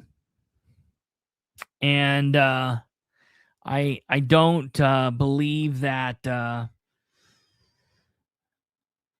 don't believe that this is going to be I think this is just going to be another big issue for the Henry County Sheriff's Department. And let me explain this to you, okay? A lot of people be like, "Oh, that's all, blah blah blah money." Listen, it's not about the money. It's never about the money. The money is the only way. So there are two types of our criminal justice in the courts. There are criminal and there are civil. You can't prosecute. Citizens can't prosecute other citizens. You can't prosecute Walmart for having a leak and not fixing it. You falling down and breaking, your leg. And the way that you enact punishment so that they know, hey, this is something that can't happen in the future because this is going to cost us, is through the dollar. That's the only way that you can do it. That's the only way that you can do it. And so you can't throw the Henry County Sheriff's Department in jail. Now, I fully believe that the husband should file a battery report on this officer, and the prosecutor's office should pick that up and should charge this officer with battery. You know what? Maybe the cop comes out and says, "You know what? I was having a bad day. My such and such just died." I don't know anything about this guy. I was having a bad day. I need to go to training. I shouldn't have done this, or whatever. And maybe he doesn't get charged. I don't know. Maybe he does. I don't know, because sometimes people have bad days and they get in trouble. So yeah, I don't know. Charge this guy and let him deal with it. Let him deal with the consequences of his actions, just as you or I would. And deal with it. He doesn't have to be a felony. He could be charged with a misdemeanor and still keep his job, or maybe not keep his job. Maybe he's out of control. Maybe he can't. Maybe he shouldn't. I don't know. That's something that people in control are going to have to do. But I guarantee you that the commissioners and the council are just like thinking, "Oh my God, not more of them." So, David, that's a very good question. That's a very, very good question. What about the troopers that are involved? So the troopers weren't involved. The troopers and all the other cops got there after the fact. They all came as a result of her phone call to 911. Off-duty plainclothes deputy number 1 who made the traffic stop, and then his off-duty backup lieutenant in plainclothes, they already had this guy out, had this guy handcuffed, and had him stuffed in the car before anybody else got there. By the time everybody else got there, they were just standing around having the powwow, doing the thing where they were talking about, okay, wait a minute, how are you going to write this up? We got to write this up where, this and this and this and this. So, hopefully they'll be open and honest, and hopefully they have their cameras on, and hopefully the Newcastle cops have their cameras on. I'm going to file record requests with everyone and get everything I can get on this everywhere. So that's that. Let's see here. I want to go back up and read these two things. I personally think, okay, so Bruce said, Hold on here. Let me see this first. I personally think that, well, sorry about that, that when any law enforcement officer plans on engaging any citizen should have their cameras on before the engagement, not turning it off or muting the volume until such engagement has completely ended, and that the video of such engagement from dash cam or their body cams posted live on public platform for all to see. And when such things go bad during an encounter, should be investigated by an independent investigation panel outside of law enforcement. Bruce, absolutely, 100%. I absolutely agree with that, 1,000%. And then Bruce also said it most definitely is about the money, because the officers aren't paying it, making the officers committing these offenses. Then we can say it's yeah. I get what you're saying. I'm just saying, like, listen, because of what I do, I've been in some lawsuits, and people say, it's just because, listen, it's, to me, it's about the learning. It's about them learning. It's about them being punished and showing them, look, this is what happens when you violate people's rights. There are people that will stand up and push back against you. And so you need to just get in a habit of not violating people's rights, because you never know when you're dealing with somebody who just ain't the one. You know what I mean? So we'll see what happens. This is not done. There will be more going on here, and I will keep you all posted. Now, before we leave, I do need to talk about the city of Muncie. And this is just a real quick little deal. Henry County, there will be more about this. We will focus on this. When I get stuff, we'll bring it to you. If I get more information, I talk to more people, we'll bring that information to you. This obviously isn't done, and it's going to be something that we're going to follow until we get to the end of it, whichever way it might go. So keep that in mind. Okay. Now turning our attention to the city of Muncie. I just about Muncie, I just want to say, I mean, nothing really that we haven't heard, that we haven't talked about, but I just got to thinking the other day. We didn't have a show, and I was sitting I was sitting down, and I was listening to things happening, and I was doing other things, and I said that I wanted to I just wanted to replay in my mind the conversation that I had with Overton. And I just thought about this, and I thought about it, and I thought, you know what? Overton's really put the mayor of Muncie in a bad spot. He really has. See, when Overton called me, and I wrote this on the morning of Tuesday, January 6th, 2025, Tim called me. And Tim Overton, for those of you that do not know, is the Republican Party chairman for Delaware County. He's the grand poobah over all of the Republicans in Delaware County. And he called me on the morning of Tuesday, January 6th, to discuss the Muncie City Council meeting that occurred the previous night. And during that conversation, Chairman Overton said the following: Muncie City Council meetings in the past have been deemed by many as unprofessional.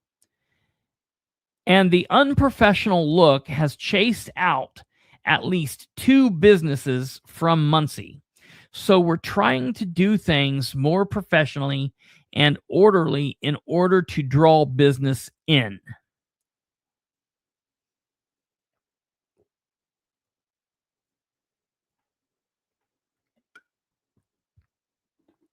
And what was really interesting after he said this, and look, he didn't just say that once. He didn't say it 5 times. He said it like 10 times or more, maybe. I mean, he just kept saying it over and over. We talked for 35 minutes, and it was like the anchor of his conversation.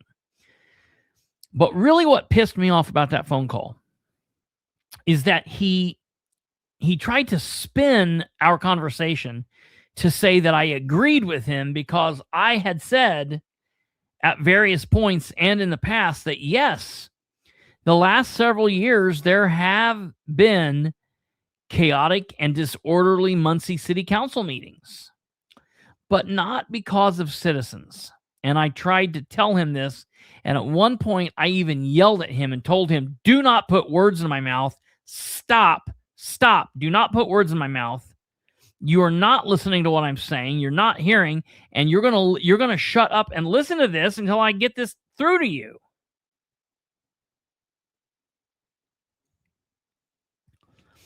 There have been disorderly and chaotic Muncie City Council meetings, but it has not ever been because of the citizens. Rather, it's been due to elected public servants on the council, as well as the mayor and his administration. They have created the chaos due to the way that they, as elected public servants, conduct business, how they speak to one another, the way that the administration, the department heads appointed by the mayor, answers questions or don't answer questions, or the way they argue and piss and moan and bitch back and forth. Examples of what I'm referring to, see, Admiral. Examples of what I'm referring to, various counselors in the council leadership roles, president, vice president, reading secretary, not understanding how to conduct a meeting from gavel to gavel, not knowing if it's a roll call vote, not knowing if it's a voice vote, not knowing if they're doing an introduction or a passing vote, not knowing the difference between an ordinance and a resolution, not knowing when they should call on people to speak or not calling people to speak, or how they should control the meeting, not understanding Robert's Rules of Order, not understanding their job as public servants. Period. Back and forth between counselors, as well as between themselves, as well as between the council and the mayor or department heads, has been less than professional many times. The inability or unwillingness of a majority of the counselors to use their email to communicate with citizens or with each other, with the administration, and or with businessmen and women, either in the community or those looking to come to Muncie. That's probably one of the biggest things. The current counselors that are on the council now, this term's, we're at the halfway point, okay? They've been there 2 years. Some of them have been there the last 6 years. Some of them since 2020. Some of them have been there 16 years. But the point I'm making is at least all of these counselors have been there from 2020 or forward, okay? So we're in the 2020s. And there are men and women on the council that cannot appropriately function social media or email. And if you want to talk about probably one of the craziest, most unprofessional, most backwards ass things that we could think of, I can't think of something any worse. I could literally stand 10 citizens up saying the F word 5 times a meeting, every meeting. And in my opinion, that's still not as unprofessional as the council president not understanding how to open his damn email and to respond to an email.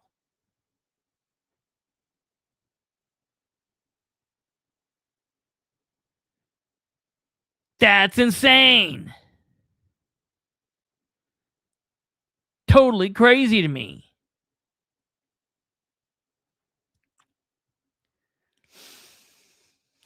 I could go on, but you get the point. However, that's not what GOP Chairman Overton was referring to. He was specifically blaming you, me, and others. That's right. That's right, Bocephus.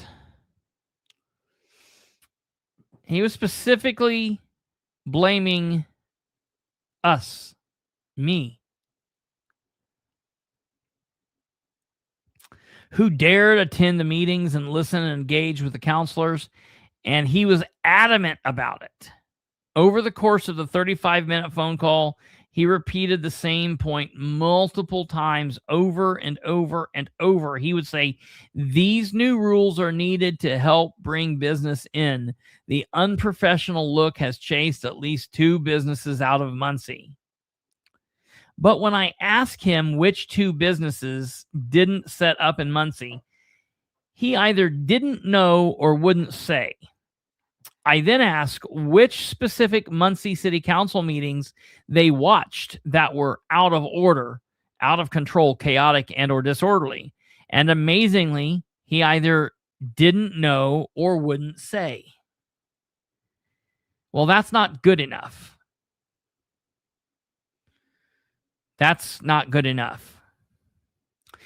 The claims made by the GOP chairman Overton are pretty serious. This is something that needs to be known. So now this falls at the feet of Mayor Dan Ridenour and the Muncie City Council. This needs to be reviewed, and we need to understand the claims that Overton is making. There are only 12 monthly city council meetings a year, plus a handful of committee meetings.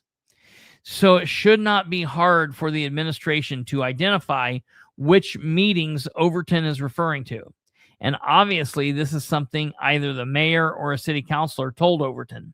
So because Overton would not go into further detail, I am now asking the mayor and the council point blank to respond and explain which businesses left or never set up shop because of these disorderly council meetings. If no one wants to name the businesses, at the very least, point out the meetings that were out of control so they can be reviewed and we can see what Overton was really talking about. Either that or Overton needs to admit that he lied. Which is it?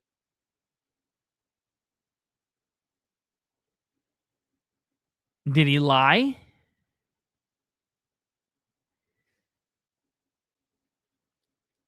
Or what?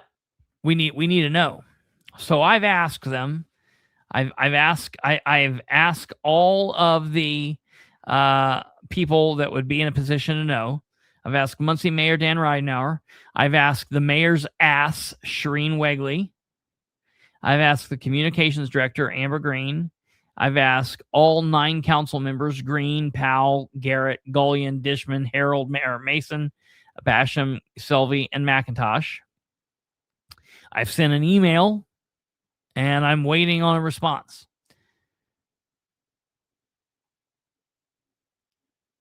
So the minute that I get something or I get a response, I will let you know. This is a big deal. Losing 2 businesses. I mean, Tim thought it was a big deal. He was making this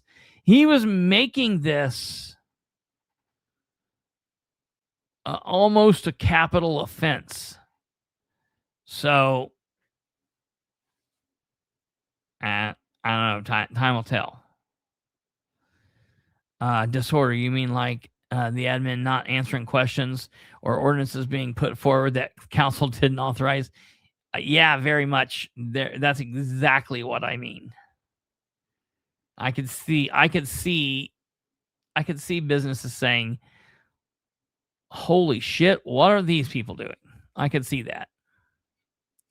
So I'll let you guys know what happens, and I'm going to be pushing for things, and we'll decide what goes on there.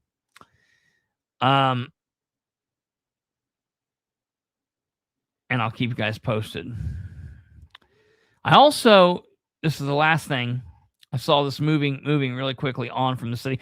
Oh, well, so I've got 2 last stories, and we'll depart. So I also posted that JD Prescott's a liar. I noticed the other day he made a post, and his post said, "Proud to have officially filed for re-election yesterday to continue serving the families of House District 33. I'm grateful for the trust you've placed in me to stand strong for our shared conservative values. Cutting taxes and fighting wasteful spending, defending our Second Amendment rights without compromise, protecting the unborn and standing for life, assisting federal efforts to secure our borders and combat illegal immigration, removing criminal aliens, ending sanctuary policies, and ensuring Indiana never shields those who break our laws, expanding school choice so parents, not bureaucrats, decide, keeping government limited and accountable to the people. There's still important work ahead to keep Indiana the freest, safest, and most prosperous state in America. Thank you for allowing me to be your voice in Indianapolis. I'll never take that for granted. Let's keep fighting for faith, family, and freedom in 2026. Okay. I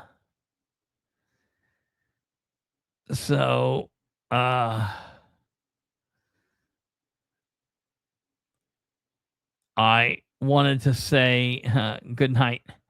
I wanted to say I needed to put this out there so people could see, because I had to call him out. And so while I can't call him out on Facebook, I was able to tag him in Twitter. I said, J.D. Prescott is a liar. He has filed to run for re-election as the Indiana State Representative for District 33, Randolph and Blackford counties, parts of Delaware, Jay, and Henry counties for the 5th time since 2018. Prescott announced via Facebook post that he's filed, and in that post, he made some pretty wild statements.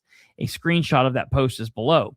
I thought it might be important to clarify some of those statements, which are complete fabrications. First up, Prescott said he is proud to have filed to continue serving the families of House District 33. There's an issue here, but we'll come back to that at the end. From there, Prescott says the following: I'm grateful for the trust you placed in me to stand strong for our shared conservative values. He then proceeds to list some of those values he apparently thinks he has stood for: cutting taxes and fighting for wasteful spending. In reality, Prescott voted for an increase in one of the nation's highest gas taxes. And let's not forget the time you voted, Prescott, against the tax breaks for disabled Hoosier veterans. Who in the hell does that? Who in the hell does that? He voted. Don't forget, you forgot to mention in this post, don't forget that this session he's put forward House Bill 1288 to repeal the property taxes, but he's replacing them with a 7% tax on all services. Yeah. So you get a haircut, you pay taxes. You get your grass mowed, you pay taxes. You get your tires changed, you pay taxes. How is that saving us money? That sounds like I'm going to be paying a hell of a lot more than I did in property taxes. They don't have a clue about what they're doing. They've got no clue what they're doing. But he votes to help us with taxes. Yeah, bullshit. Right. That's really nuts. The kid. Yeah, right. Yes. I will, Bruce. Hey, can you star his last comment, Bruce's last comment? Wherever that might be. Okay. As far as wasteful spending goes, he's like every other state legislator who wastes tax dollars by mailing surveys and mailers to Indiana voters to ask what matters to them, only to get those results back and then completely disregard any thing of real importance. Not to mention all the wasted time, effort, and money spent on having his staff and others work on nonsensical bills like making sure Indiana is called the Hoosier State. What? And making sure everyone knows it's because of Harry Hoosier. I cannot think of a bigger waste of time, effort, and energy, and yes, money. That sounds like something we do once we've figured out all the other problems. There's like a whole we got 99 problems, but naming the state after Harry Hoosier ain't one. Okay. He said, defending our Second Amendment rights without compromise.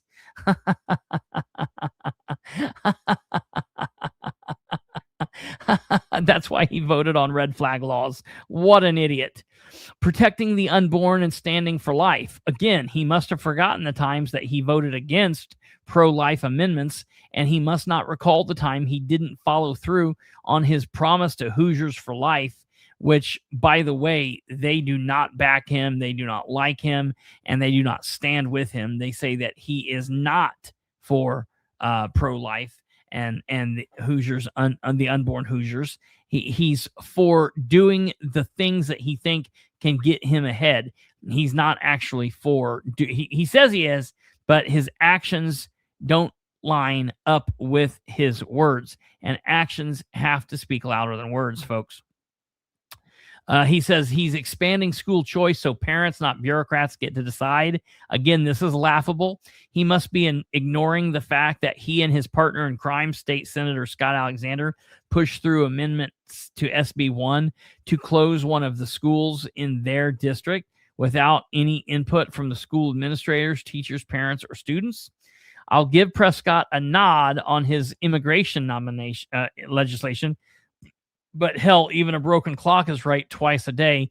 But then again, who pushed that legislation into Prescott's hands? It's not something that he came up with. He was given this by the HRCC or by the legislative filing team who does all the laws. And this was not Prescott's baby. He didn't come up with this. He was just the author of said bills. Wrapping up, he laughably stated that he is keeping government limited and accountable to the people. And if anyone knows J.D. Prescott, you'll know the last part, accountable to the people, is one of the biggest jokes going. Prescott hides. He refuses to answer questions. He tries to stop people from recording him. He won't answer emails, texts, or phone calls. He won't return calls. He won't debate during election years, and much more. J.D. Prescott is one of the least accountable public servants going. And finally, at the very top of his post, he stated that he was proud to have filed for re-election to continue serving the families of House District 33. Along with not being accountable, one thing absolutely is certain. J.D. Prescott has never, and I mean never, served the families of House District 33. Prescott has served himself, he has served his friends, and he has served his family, but he has not served the voters and the citizens of House District 33. The bottom line is State Representative J.D. Prescott, Republican from District 33, is a liar. He is a worm, and here's hoping a good, constitutionally minded conservative will file to run against him in the upcoming May 2026 primary. He is absolutely ridiculous. That's all I got to say about that. Okay, let me go up here and see Bruce's comments. Is it this one, Bruce? Oops. Is it this one? You have to be kidding us that by us paying for officers who do such things will learn a lesson and change their ways. Only when you hold officers accountable for their own actions will they learn. Hold them accountable and make them pay the money and do the same time I did when I broke the law in 1994. I got arrested in 99. I was released 2026. I haven't been back since. Let's learn. Yeah. I absolutely agree. I'm right there with you, man. I'm right there with you 1000%. We have to really look at qualified immunity and listen, there are times when there are things that happen that officers need to be protected for that makes sense. But when officers are going out and breaking the law under the color of law, they're violating rights under the color of law. You are 1000% correct. There was a time when I was an officer that I was in a pretty significant fight. Myself and another officer, we were fighting a man who was methed up. He was on meth. He was bigger than both of us put together. He was strong. It was like meth and excited delirium, and it was going crazy. I mean, he was whipping our asses, and we were really having to take it to him. Now, he didn't get seriously hurt. No one really got seriously hurt. We finally got him into custody. He ended up suing, and I ended up getting sued because I bent his key. During the fight, I bent the key in his pocket. I bent his key. His key was bent, And at some point when he got out of jail, he went and he tried to get back in. And when he tried to rebend it, he broke the key and could not get into his house. And in the lawsuit filed, one of the main reasons that I was sued was because I bent his key in the scuffle. And I'm like, dude, like, that's not real life, right? Like, what? So, I mean, there's nonsensical things like that, and there's more serious things that happen that the officers are in absolute 100% total in the right. And but yeah, you are 1,000% correct. You are 1,000% correct. Yeah, it's kind of like Joe Tompkins. It's kind of like Popeye, like, you know. We carry this little bit of like canned meth, and we squeeze it, and it goes into our pipe, and it's like, all right, you know. So yeah, I agree. So yeah, but no, your comment there is right on, sir, and you're interesting. I'd like to talk to you more. I bent that one. Yeah, right, like powder or whatever. I would be interested in chatting with you more, but yeah, you're definitely spot on. I agree with you 100%. That's only when it's really gonna when officers are really afraid of repercussions. They need to be afraid of repercussions of doing wrong. Everybody needs to that's something we need to bring back in this world. People need to have fear of doing the wrong thing. You know, if you're not doing the wrong thing, you're good to go. But if you're out here being a menace, then that's something you need to be worried about. In talking about this, and just we're done. We are done. And we're getting ready to roll. But I did say on this post, when I made this post, and I know it made a lot of people mad, and it's just because that's how people are. The other, I made the one post that said, for everybody wanting more about the Henry County thing, clearly there's more. There will obviously be more to the story.